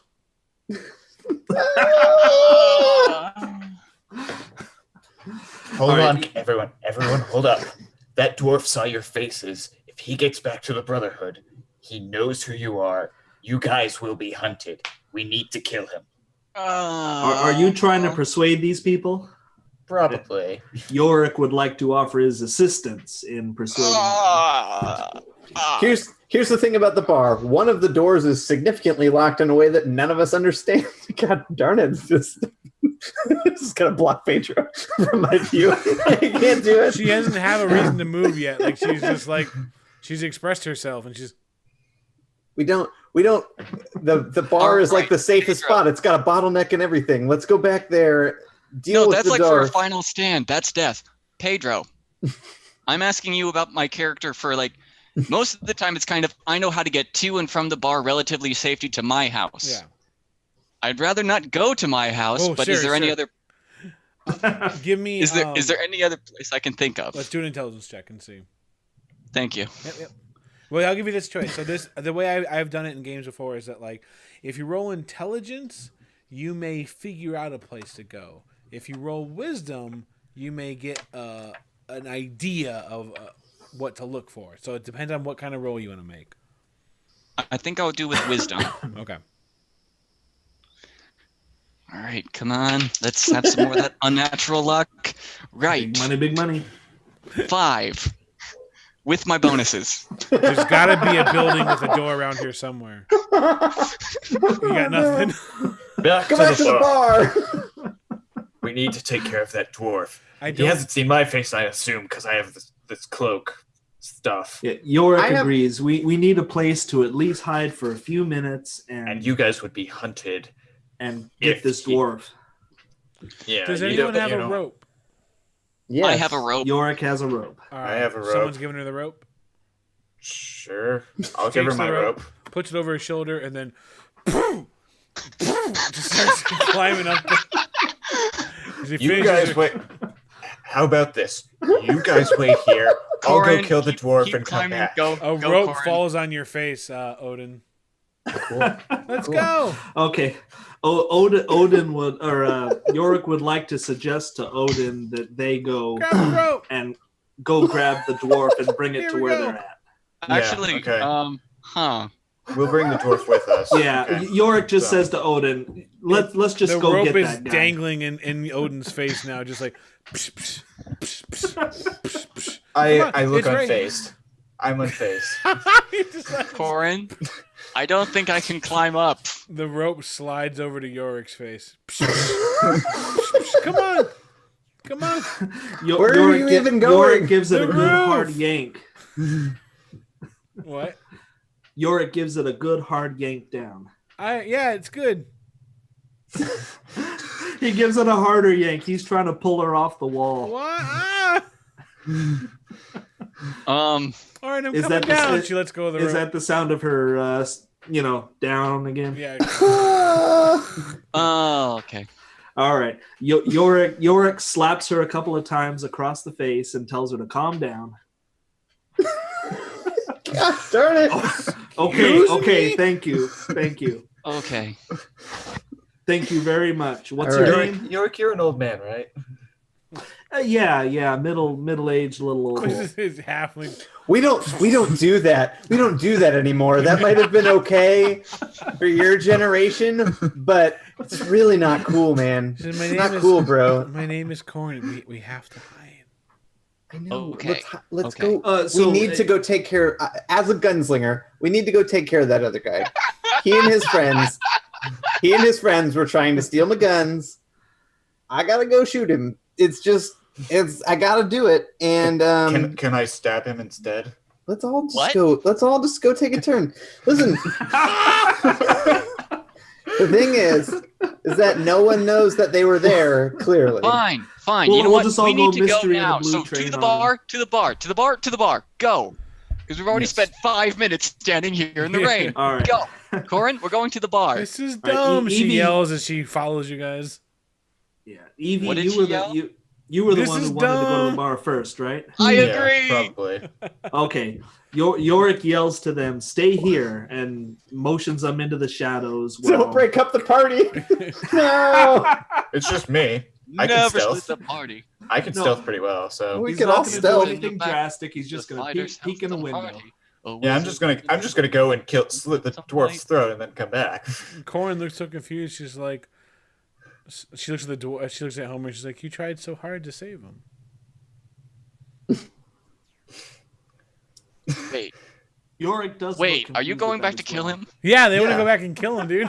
No. Well, He's the Yorick reasoning doesn't want to kill him. He knows. He's seen all of their faces. They're going to be hunted if he gets back to the Brotherhood of Iron. Then Sure. maybe we can leave. Give me Yeah, a just perception leave the check, city. everybody. Okay. Okay, about time. Oh, I Got rolled 20. great. Awesome. Yes, great.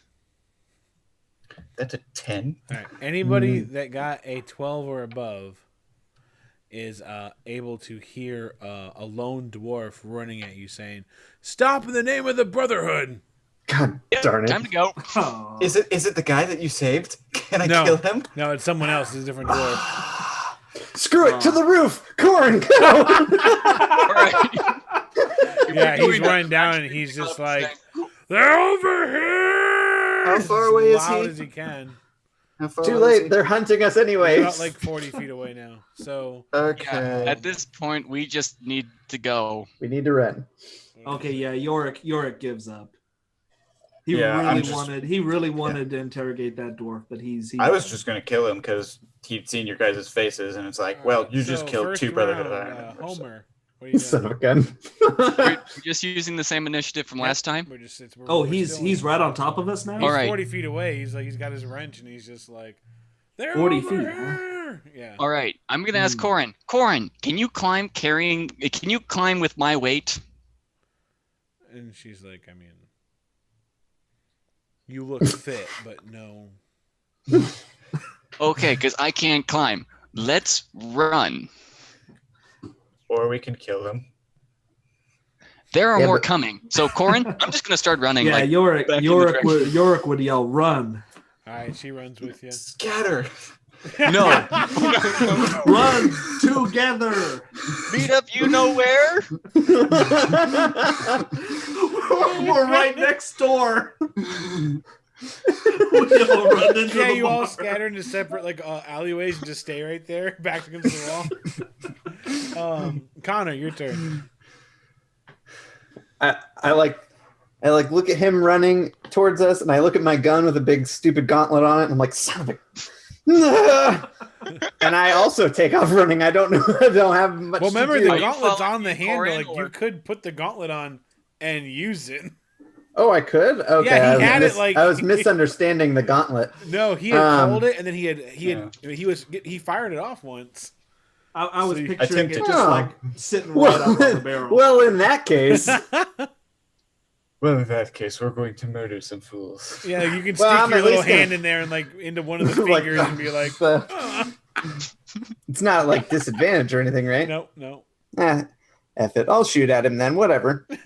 I'm gonna try going for the plus 10 damage too, All right, because yep. you know, why not? 12. Almost. That bullet whizzed right by. Son of a gun. You can blame it on And the I rain if you move want. back. I'm gonna go ahead and move backwards Okay. as much as I possibly can. So he's gonna rush forward. He sees that you have a gun. Damn it! Yeah. Oh, yeah, I'm such an guns make idiot. noise. We gotta get out of here. I And can't I be need you to trusted. make a strength check. He's that close. Oh, He Even moves though I forward made- 25 feet. Ah, darn it. Yeah. Even though I moved backwards 25 feet. Oh, that's right. You did. He can't do it yet, but he's got Oh, his thank he's God. got his Hell of a hand magnet. out. He's ready to. Good call, dude. Yorick. Don't. Yorick is getting more frustrated by the minute. So he's the dwarf is 25 feet away from us. The up? rest of the group. Yeah, you're pretty much on the same area. So Oh, okay. Yorick. Are we near some alleyways, shadows? oh yeah, whatnot? this is alleyway station, man. Like, it's lower city. Like, Oh boy. Yorick moves over near the other halfling and casts Firebolt. all right.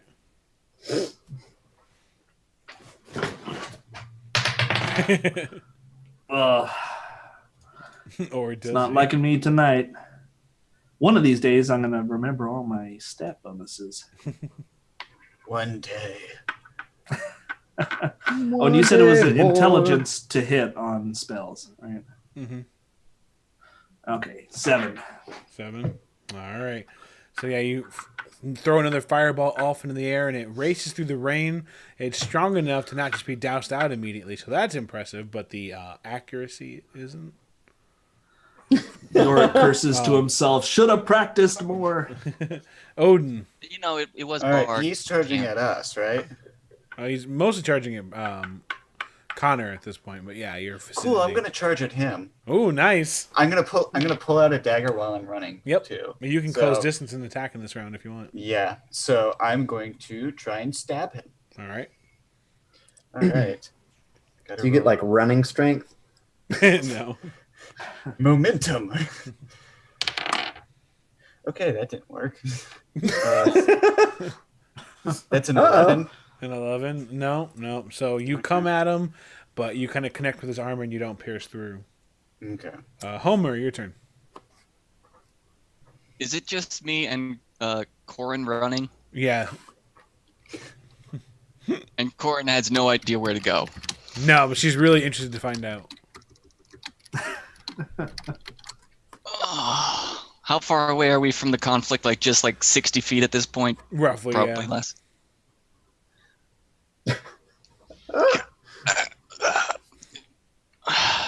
Deep breath, pull out my pipe, I start smoking, Fair enough. and cast True Strike Nice. On yourself, right? So. on myself. Yep. All right.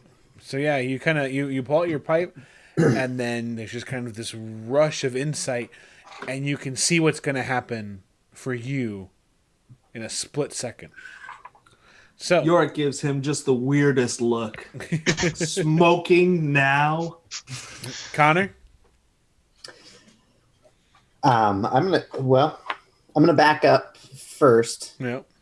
and I'm gonna take another shot. All right. I might as well. Do you hear these people singing a song of Angry Man? All right. What? I peeked into the chat again. Why? It's amazing. Because chat's the best. Yes. I'm talking to you, chat. You I'm are going- amazing. I'm going for the plus 10 again because All that right. seems to work when it works. Nope, it's not going to work that time. 60% of the It's time not it that works time. every time. Nothing would have saved that 3. You're just basically in like dice debt now. So I'm keeping backing up though, so I want to Okay. be sure that I'm. So yeah, he kind of rushes forward and he realizes that like he's kind of surrounded by you all now. Yeah, I just charged him, so. Yeah. Well, yeah. So actually, you get a free attack on him. Ooh, Opportunity attack. So Oh, do he's I have to running? roll for that, or Yeah, you got to Do I roll to have- see if you hit still. Yeah. okay? Okay, that's a 12 plus 5, so it probably hits. Yeah, it does. Yeah. All right, so this is a dagger. That's a 4 to damage. All right. There he is. All right. Yeah. So you kind of he tries to run away, but you get a quick slash him before he moves forward. But then he realizes he's kind of surrounded. He's taking a look around.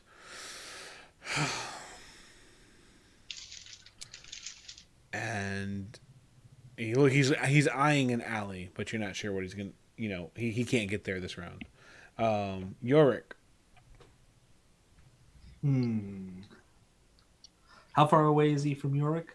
From Yorick, at this point, he's probably. I think he's about 25 feet. That's all he could run. So. Okay.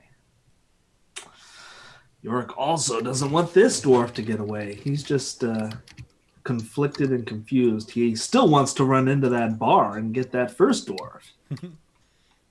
At this point, I'm assuming he's been taken care of.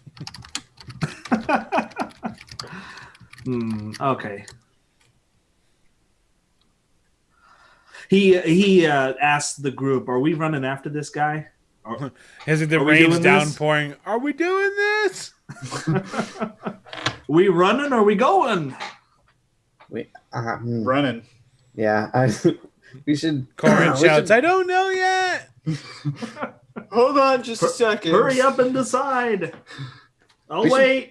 We should probably get out of here if he's being I've followed got by a other couple of people. minutes. I've got If a he's- couple of minutes. If he's giving up, we should probably take our leave. Yeah. So run. All right. Yorick at that says, "Let's just get out of here." I don't even know who you people are, but thank you for helping me retrieve my gun. We should go though. Yeah. Let's talk All right. later. Yorick, what are you doing? All right. So Yorick motions over to the forged and asks her, "Can you help me get this dwarf out of that bar?" No, I'm not going back there. There's gonna be more there now. Yeah. Yeah. Yeah, Shouldn't we're talk done. brain like That's this. a good point. That's You a good got point. one more. You got 5 more seconds before you gotta lose your turn. All right. Yorick runs over to the bar window and peeks in stealthily. Okay. There's no window, There's no window. remember? Cool. So you could try to break through the wall again. Oh, there's no window out the front either. Well, There's see a windows random now. stool in the back. Do you want to try and All break? right, You want to Kool-Aid the wall, or do you want to? No, Yorick's done. He's Yeah. running. Just run. Okay. So where are you running? He is running. The forge looked like she wanted to head down an alleyway, right? A while ago, yeah. It's like back And there. it just kind of, she went up a wall. Okay, you're just ready in Down action to the follow her wall. wherever she goes. Yeah, I'm gonna follow that forge. All right. She Odin. sounded like she knew exactly what she was doing. Clearly, Odin. All right. Yeah, I'm gonna run. All right, where are you going? I'm gonna follow the group because I don't think splitting us up. Splitting up this band of misfits is a bad idea. When has that ever resulted in Homer? tragedy? Okay. Homer finally gets ready. He's like, "Shing!" Where are you guys going? All right, We're fine. leaving. We're leaving, dude. This way. Start running. We need to get Down out of alley. Cosmic. Does anyone know a way? Pedro We sighs just with need relief. to leave all the way. Like not someone's house. We need to get out of the city. Well, you would all know that means going to the port district and trying to get an airship. So let's go That's that way. fine with me. Oh. I don't care. I'm assuming they haven't seen my face very much because No. I'm wearing the cloak and stuff. Right. Okay. I'm a so, mysterious man of mystery. Homer, are you leading the way to the port district? Homer's leading the way to the port district, very unhappily, but Yeah. going. Connor. I'm going to the port district. I'm getting the F out of here. And, I think we're all following at this point. yeah, Corin runs with you too. So his turn. He's looking at you guys, and then he runs a different way. So Who is this? that Connor? that dwarf. Like, Oh, none of us took the shot. nope. Okay. No, we didn't Alright. kill him. All right. Which should pacify you. All right, so you guys take off running, and then finally you find some kind of alley to duck into, and you feel like they're not around you now. So do you guys, at this point, want to take some sort of... So you got a couple options. You can take a breather and talk things out. You can actually sit here and take a short rest and try to get some hit points back if you needed it. Or you could just run hard. I don't have any damage taken, so I don't need a short Does, rest does at anyone all. have damage? Yeah, I think Don't we all think made it anyone's out of there gonna- unscathed, actually. Yeah, So that option doesn't need to happen. sure. All right. Then let's take a quick break to just calm down, go through like the plan, and then we'll go. Okay, yeah. So you guys get around the corner. Real quickly. Connor? Yes. We don't It's a know bad... anybody. Okay, I don't want to die, but there is something attached to your Yes, Boomstick. yeah, it'd be great if this wasn't here. It's not my favorite addition. Okay. It's clearly throwing off my aim. I'm okay. I Yorick don't. has had some experience looking at these dwarven artifacts. Can he do anything to sort of kajigger it off of there?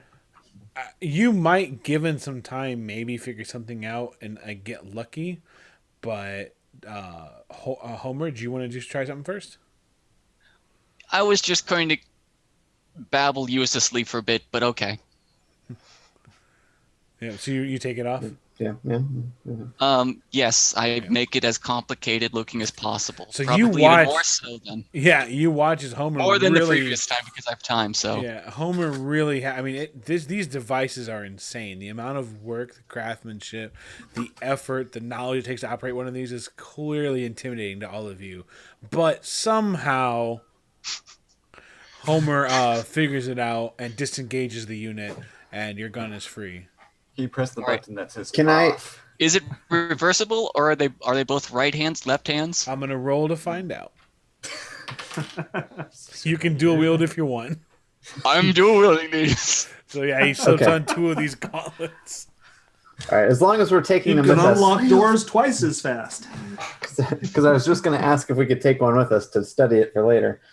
Yeah, take now two. we've got 2, so You know how the gunslingers have their stuff that they don't share with people?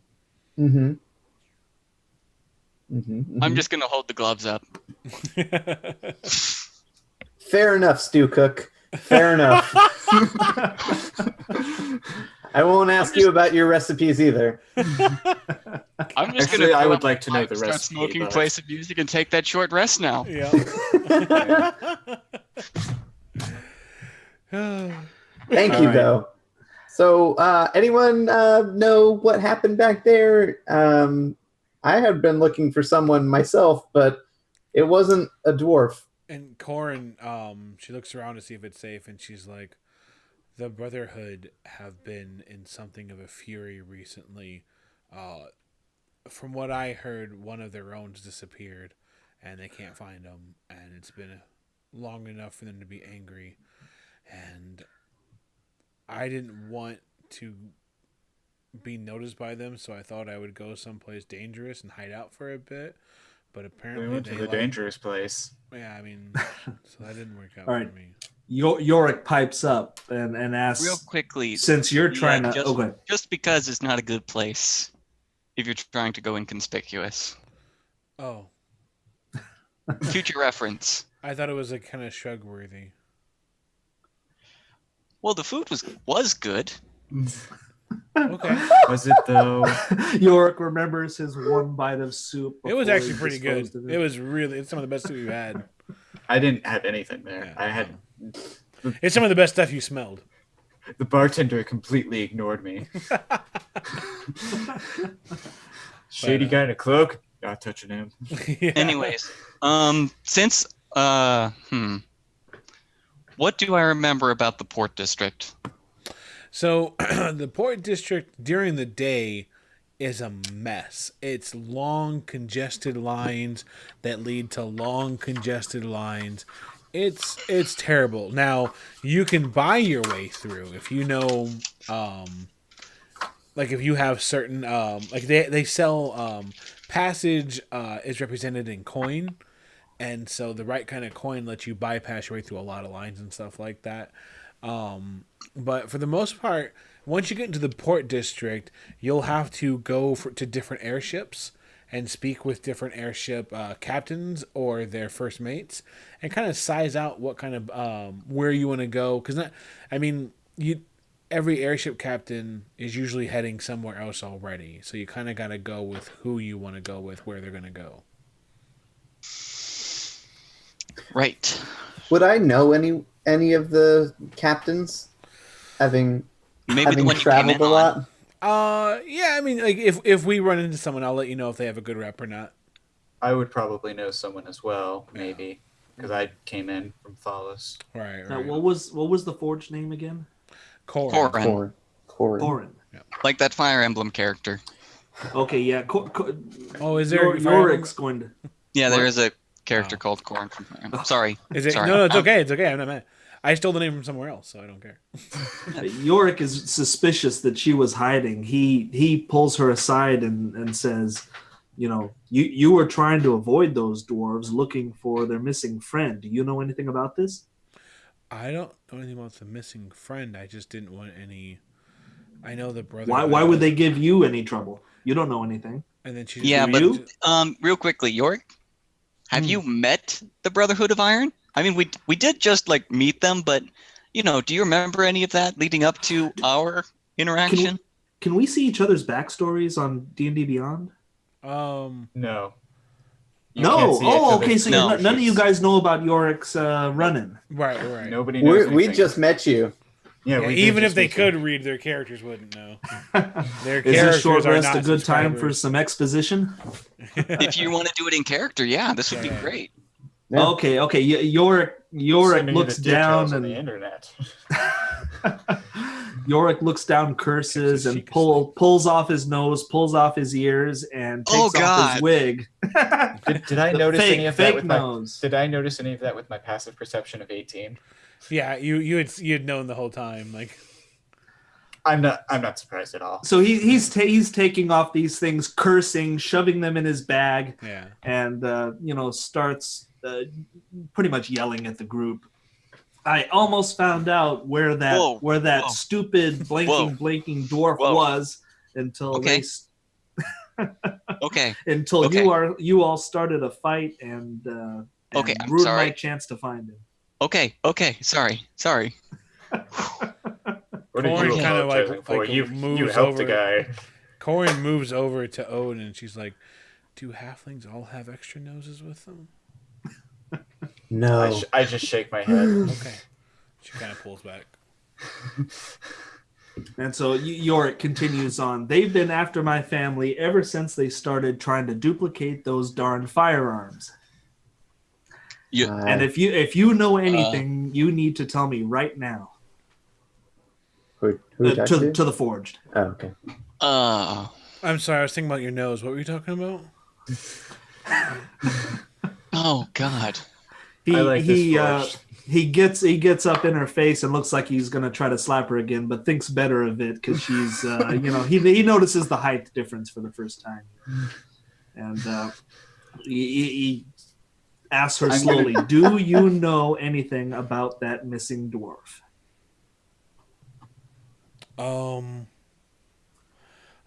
I had heard that he came up across the wrong person and disappeared, but I honestly don't know anything more than that. I really don't. I'm not trying to create a situation where you really ask me harder and then I give up and tell you. I really don't know. I was trying to avoid them because the Brotherhood of Iron don't really look kindly upon Anyone but forged or dwarves. anyone. See, you get it, dwarf. You. Okay. Yorick would like to make an insight check to see if she's telling the truth. Go Oh, for by it. the way, sorry. Okay. Introductions. Right. Corin, sorry. Just call me Homer. Oh, thank you, Homer. 11. No, she has no reason to believe that she's lying at all. She seems pretty straight Okay. and narrow. Yorick's face falls. He looks dejected, and he looks like he's lost his last ray of hope for finding out where this dwarf was. And since her word seems to indicate he ran afoul of some person, he figures he's probably dead by now. Mm-hmm. All right. What did you need this dwarf for? Yorick thinks about it for a second. He hasn't talked to anyone about his plight for a long time, and he sits down and explains as I scroll down to my character backstory. Suddenly, a random narrator. It all appears. begins in chapter 1. A long time ago, in a galaxy far. He explains that he used to be a metal caster, and that the Brotherhood of Iron had given him a very lucrative contract to cast some parts, and he later found out that they were gun parts, or at least what were going to be gun parts. And he glances over at the gunslinger at this point, apprehensively, and very quickly says that they never worked and that he stopped working on them immediately and doesn't know anything about guns. And he just remembered that there's a gunslinger right here. When he started this story, it's like, oh, and I don't know anything about those things I just made. But he then explains that the Brotherhood then went after him and his family, and he only managed to escape by faking his own death and disguising himself in the city. And Poorly since disguised. Okay. Oh, and and he explains that dwarf was the last one of the group that went after his family that he was trying to enact revenge upon. Mm-hmm. And he had been searching for him for weeks. I'm sorry. I don't need your sympathy. I just need to get out of here. I'm done with this city and everyone in it. Well, it is. So you're saying that these people are making guns? Yeah, that's Based on what I saw on those blueprints, I can't think of anything else they would be than guns. All right. Yeah. I don't know a lot about gunslingers, but you go immediately after and kill anyone who even touches your stuff. It's not a good idea to try and take the guns. It's they know where they're supposed to stop. Okay, that They are clearly breaking a long-held tradition, and they know what the consequences are for it. They are willingly doing this. Well, that's not good for a lot of people. Yeah.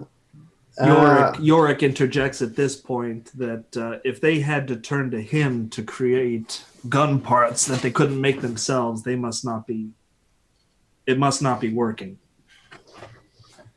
Well, why would a dwarf turn to a halfling to cast parts if they knew how to make guns themselves? Yeah. That's probably fair, Corin says. Yes. And I have to admit, with these gloves, and I look over at Homur with two of them, I'm not going to be able to take them on by myself. And they now know my face. I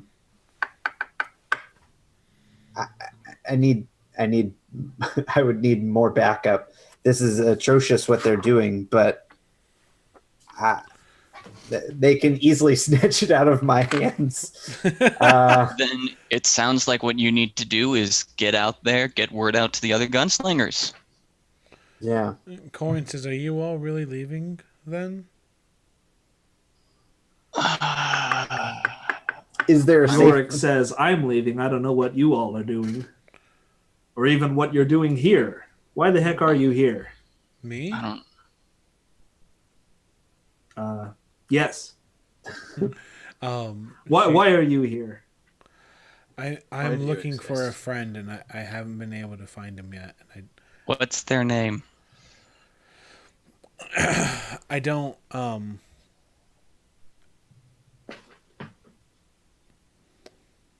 You don't know your friend's name? No, I know my friend's name, but I'm afraid of saying my friend's name without knowing if I can trust you all or not. Well, you've got a gunslinger who's sworn death. I'm sorry, Yorick. We have Yorick. Yeah, I'm totally trustworthy. You have different faces. He puts on this what he remembers to be the halfling smile, just kind of like a cook. And you are in Mr. Scary Hood? I can keep a secret. And Mr. can keep a secret.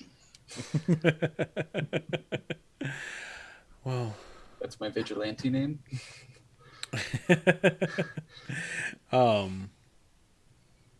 I am here. I came to this town to either find my friend or find people who could help me.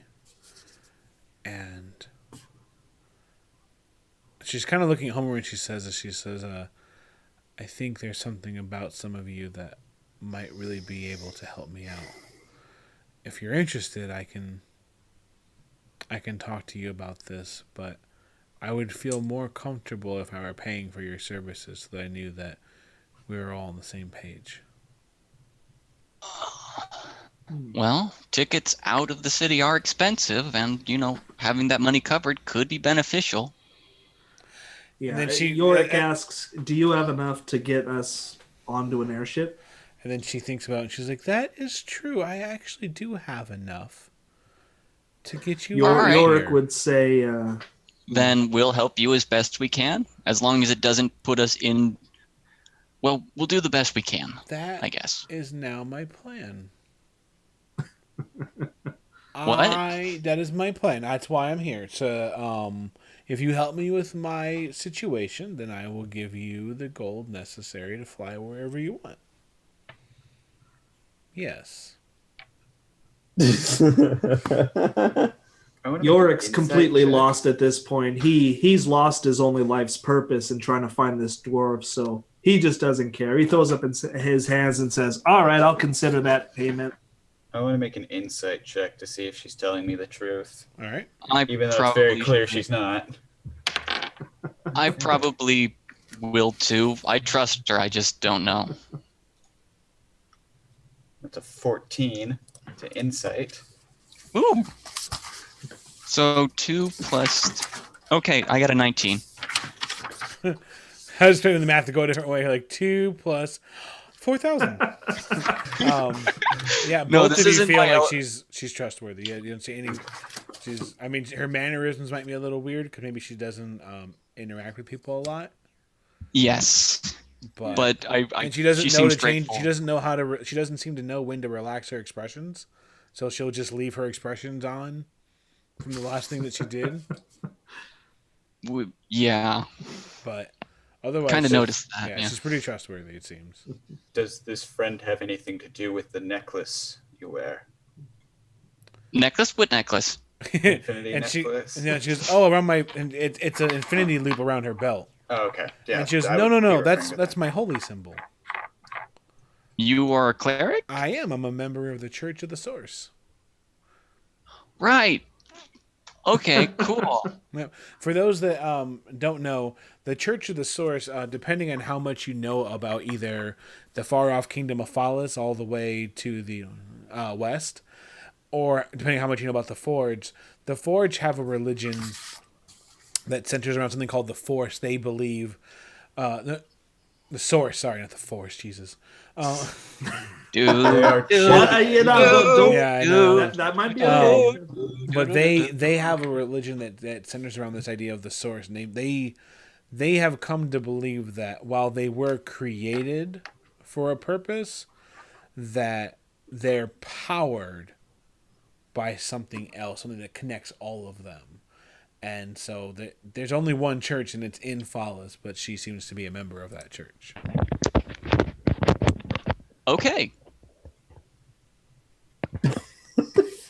So I would know about this most definitely. Oh yeah. All of the Forged. It's a community center too. So like even if like Forged don't necessarily believe, most Forged attend the functions of the church because So it's they like their have- only place to gather So and as- really. as a Yeah, like community center, the they've fruit got, punch like, and the bagels after the service. yeah. provided by Einstein Brothers Bagels. Sponsored. Trademark. This is technically sponsored indirectly by Einstein Bagels. That's true. Yeah. But yeah. Hope you so- guys like bagels. We're all eating bagels for the next 3 weeks. Okay. Well, So, then if we have a deal, we all on board this? Connor's like very torn.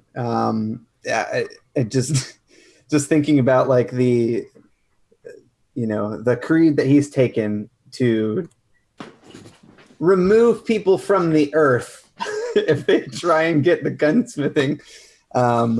down. And the fact that he just witnessed them stealing the gun straight out of his hands, and knowing that it's more of a danger for him to rush in there blindly and alone, because it's not going to... Then even if you do not go in, consider the payment she will be giving is worth an airship ticket. Not to mention you'll be spending more time, you can do reconnaissance and learn more information, plus you can probably buy contacts or the information you need.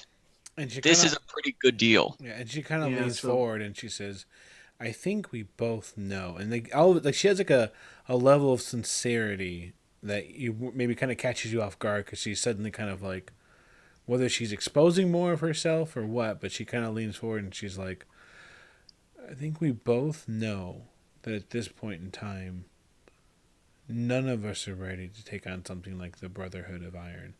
They have been... Yorick pipes up and said, believe me, I've tried.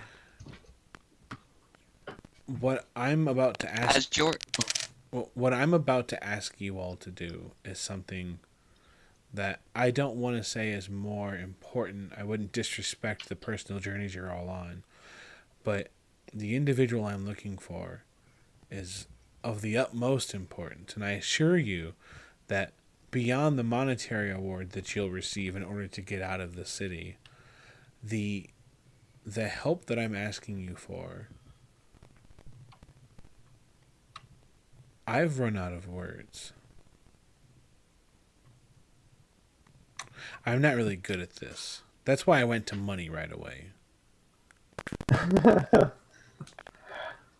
What do you want us to do? And says, that's okay, dear. Thank you. We'll take you at your word. Okay. Question, I'll get better Yorick, at this. will help. Yorick, have you put your face back on yet? No, he's in his own face now. Then Homur is taking a lot of effort, like taking a glance and looking away and making it, like taking a lot of effort not to stare, but obviously can't hide it. And you can see that Corin's really upset at herself for like botching that, because she really wanted to have the moment and she did not have the moment, and so she's just like, let's go find a place to sleep for the night and I'll fill you in on everything. Okay. Well, quick thing. You say they've seen my face. I'm a dwarf. That is not a part of the Brotherhood. I think they would know where I'm staying. We should probably get a room at an inn. Is that enough?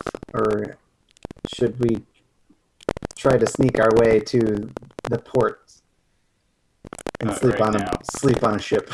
Yorick says no sleep. We have to go now. We left one dwarf unconscious and one running for help. They'll be searching every inn in the city. And then she looks around and she's like, and she just slams her fist and breaks open like this wooden boarded up window. And she's like, no one probably lives here, I guess. And she crawls inside. Such tact. I'm going to just look over into the window and just, do I see anything before I jump in? Probably used to be. Any occupants? It probably used to be a warehouse. Nice. Oh! Nice. I like warehouses. Corin, do you see anything? Pillars. I see the rest of the walls that would add to the construction and the building of this location. Do you see any people? Oh, no. We're clear. Alright, fine. I try to climb through the window. Alright, yeah, you climb through. No problem. Thank God. Yeah. All of you can climb through just fine if you want. Okay. Yorick apprehensively climbs through. I climb through. So Yorick tries to put those boards back up. Yeah, I'm gonna help Yorick. you can see her start to push a couple crates that are stacked up. Like she's just pushing them across the floor and putting them in the way. I'm still the tallest person here, Yes. other than Corin. Yeah, Corin's a giant, though. Yeah. Corin is probably about like 6'9". So she's a little bit taller than me, but She's got a couple feet on me, okay. I'm 6'2", so I've still got feet on all of That's you. why I like the amount of effort that Yorick had to put in there to slap her a few times, like running up a wall and going, bah, bah, bah, bah, bah, bah. All right. So, Corin, Yes. do you want to talk about this before we sleep? Or, by the way, I'm taking out my music box again, and I'm just doing the basic repairs and maintenance to make sure it stays operational. Yep. Whenever, like, I'm about to go to bed, I pull them out and work on them. But going back to the topic, Corin, do you want to tell us some more details before we sleep, in case we have to run immediately? I'd like to tell you now, because I don't sleep anyway, so I would just be watching all of you, really waiting for you to wake up so I can talk to you again. Oh my god. What's up, Brian? Point. What? What's up? No, Watching the chat, aren't you? No, that's in character. I'm laughing at Corin because I'm still like I have the and Pedro's face. Ah! And just knowing how much of a problem it is that they're trying to make guns, and knowing that I can't do anything is very disheartening. And so I'm just yeah. What do you need? What do you need, Corin? Yeah. What would you like for us to do? I am looking for my friend, and she's kind of walking and pacing when she says this because it's really hard for her to finally talk to someone about this. And she says, "I'm looking for Sanctuary." And again, for those that don't know, Sanctuary is the spiritual leader of the Forged. Now, not only that, but Connor, since you are a historian, That's what I was just about to ask. I'm also a historian. All right, cool. I mean, not historian, but I've got the history skill. And Okay, cool. Anybody that has that's proficient in history would know this. So the way it works is that by the end of the war, Kadim had really thought that they were going to win the majority of their conflicts through a massive weapon of destruction. And this terrible, huge beast of a forged was sent out to end fights constantly. It was a terror. There's not a lot of stories about this forged because there's nothing left for anyone to tell. It just left destruction wherever it went. Once Kadim fell, the forged had gained free will. They were completely and utterly mindless while Kadim stood, but once it fell, they had gained sentience, and they didn't know what to do. I mean, for most of us, we don't know why we're here, and we find beauty and significance in the journey of discovering why we're here. And sometimes we find that in family and friends. Sometimes we find that in a higher power. Sometimes we find that in the life that we live. But the Forged were very distinct in the fact that they knew exactly why they were created. They were created simply to destroy. And after they had gained their sentience, the very idea of being able to face an existence where they know they only had one purpose and now they have no purpose except for the deaths of everyone that fell before them. The story of the Forge should not be the way it is. And the only reason that the Forge pulled out of it is because of that massive weapon of destruction who eventually took the name Sanctuary, came forward and became a leader for them, became not just someone who told them what to do and helped fill that kind of almost need in the beginning to be told what to do, but was able to kind of help them find their essence and their spirituality. And he led them on a pilgrimage across Cog. Kadim's on the other side of the world. He led them on a march for years across the face of Cog until they could find a home. And he found that home in the kingdom of Falas, the only kingdom that had not engaged in the war. They stayed neutral. They didn't want to be a part of either side. They were not on the power-hungry side of the alliance of kingdoms led by the kingdom of Dorminir, and they were certainly not on the side of the kingdom of Kadim, which, while they didn't start the war, they were the ones that were insistent upon hoarding the entirety of arcane knowledge. They stayed out of it, and they're one of the few kingdoms to prosper since the war. The Forged had traveled all the way there, and had become part of the community. And their sanctuary, that's the name he took on eventually. He formed a church called the Church of the Source, and he teaches that there is more to a forged life. That there's something that powers them and bonds them together, brings them together, and he is the reason the forged exist in the way that they do. They should have fallen to the wayside or become absolute, completely deconstructed monsters that wreaked havoc on the world. Instead, they become what they are now. And so she explains that Sanctuary is missing. He's been missing for a few weeks. He wouldn't share with me what was going on. He had learned some new information, and it drove him into, like, he basically, it drove him away from us as he continued to study and study. He said it was of absolute significance to the Forged, but he wouldn't tell us. And then one day he told me, and just me, that he was going to be gone for 2 days because he believed that he had finally figured out what to do with this information, and he was surprised to find out the answer was essentially in our backyard. He said, give him 2 days. That was a few weeks ago. I've been lying to the church in his absence, saying that he's in deep meditation. He's been gone. We can't find him. And I need to find him. And so I've emptied the church coffers. And I've come here. I was hoping I could find him myself, because I paid a lot of money to find out from somebody, and the only thing they told me was that I would find the answers to my problem. I would find the answers to my quest here in Cosmic somewhere. I'm supposed to find, and I don't understand what it means, but I'm supposed to find some kind of symbol or some kind of person of power, someone called the Falcon, and I don't understand what I'm looking for. And I was History check. Yep, it wouldn't require a history check; it would be just a standard intelligence check. All right, come on, bugger. 5 total. Rolled. Yeah. Yorick would try to recall perhaps an airship of that name as well. Oh, Or if not the airship, I mean, it could be anything.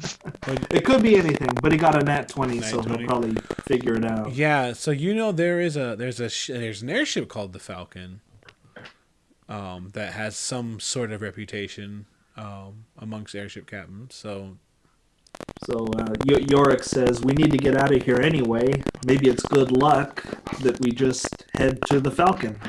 oh, you wait, hold on. You know where the Falcon is? I look at Yorick, Yes! What is it? remember the face, and look away. Sorry, Pedro. It's an airship. What? Just an ordinary airship. It's probably not the Falcon you're thinking of, but hey, why not? Well, that's a great start, luck on though. our At least side. we can find that out and either rule it out or be done. I mean, we can't go yet. Can we? Can we go now? And if anyone would know, Homer, you would know, this would be a terrible time to go, because it's Yeah. essentially the port district shut down anyway. So while you could sneak in there, you would be stuck hiding for hours waiting for it to open. Yeah, I mean, there are some airship captains that are taking business at this hour, but for the most part, that place is considered closed. And People go to sleep. yeah, and when it's closed, it becomes pretty decently guarded by these huge constructs called vault armors that the Brotherhood of Iron uses to patrol the area. They're these Yorick would be giant, keen like to avoid 12 those. feet tall, mechanized suits that they're bipedal, terrible creations with. They actually have spotlights in their chest if they need to, but they're these terrible constructs that patrol the area. Yeah. So I'm going to relay just the whole bad idea part and then just the highlights of well guarded. and we'd have to be hiding until morning anyway. Okay, well, why don't you guys get some sleep? Okay. Corin, have you ever stood watch before? I'm doing it right now. Okay. Keep doing what you're doing. Make sure no one sneaks up on us in our sleep. Yeah. If you're aware that there's somebody who might be looking around, and you know what? If you see somebody like poking around and possibly coming in, just wake one of us, please. Move your head from now and then too. You want to look behind you, a little bit to the left, a little bit forward. Yeah, just like that. Yes, thank you. Just like that. What about up? Maybe. Yeah, and she just kind of like slowly spins in place. The little searchlight. Yeah, I've got it. You guys are good. Get some sleep. And she's just Okay. turning. Yorick looks uneasily. She's basically just a lighthouse now. Yeah, just. All right. Wait, is she actually shining a light out? No, but her eyes kind of glow, so that I was going for that joke, but no, she's not like. Okay. Yeah. No, that's a great joke. I'm just concerned. Yeah, no, with, she's not actually. like. Yeah. She's not going to bring any ships to the port. But she starts to spin in place while, like, slowly kind of just wobble around while you guys take your rest. And All right. I'm gonna finish setting up the music box and then open it up and then start playing and try to sleep. cool. And we should probably stop there. It's about 1 o'clock. So. All right. I can't wait till next week. This was good. That was really fun. I hope you guys liked it. That's very fun. I loved it. I don't want to wait another week.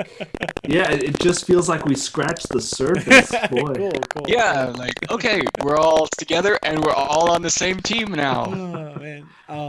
Yeah, we didn't even really group up. We kind of attacked some people, and then we don't know anything It seems about like each you other. guys. They don't know. It feels like you guys got a lot of like the stuff that kind of blocks a group from getting together. Like, feels like you guys cleared a lot of that out of the way. Like that kind of like starting debris. It felt like. Yeah. Like it feels like you guys all have a reason to like trust each other or stuff. I don't know. That's just the way I read it. Depends on the character. I mean, Yorick just doesn't care. He My just wants to character get is- out and is bored. And My right now character's it's just my character's just generally wary of people Yeah. because he does the whole vigilante thing. Yeah. I've got a rock coming at me and there's a hard place where I'm at. So like the Brotherhood of Iron, you don't mess with them and they don't like me. They're probably not going to like me anymore.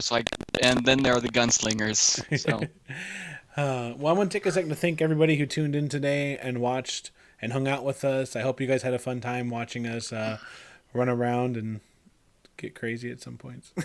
But if you're interested, we're going to be every week from 10 p.m. Eastern until 1 a.m. So it's every Wednesday. So if you guys want to find out what happens next, come back in. And as I mentioned before in the beginning of the podcast, all of this is interconnected with World Walkers, the podcast that we do, which you can find at worldwalkerspodcast.com. And the events are essentially kind of live. Like the events that are happening right now, if you're listening to the podcast or if you catch up with the podcast, you're going to hear clues about like, you're going to kind of get more of the piece of the puzzle. You don't need to listen to the podcast in order to enjoy this show, and you don't need to watch this show to enjoy the podcast. But because they're all in this shared universe kind of thing, you might, if you like what you heard and you want more, I think you'll enjoy that as well. So thanks for watching. Thanks for hanging out with us. And I hope you guys come back next time. Follow us on here if you want to get notifications as to when we go live again. But other than that, I think that's it. So I wanted to thank all of you guys for watching, and I want to thank you guys, the players, for like having a really fun game, because I really like all your characters. I think it's gonna be really fun. Yeah. Same time tomorrow, right? Yeah. Yeah. Please, can I come back tomorrow? You can come back tomorrow. I mean, I won't be here, but yeah, I have to. Brian, you're the DM now. Yeah. I've got another game to play tomorrow night. We So. can roll without you.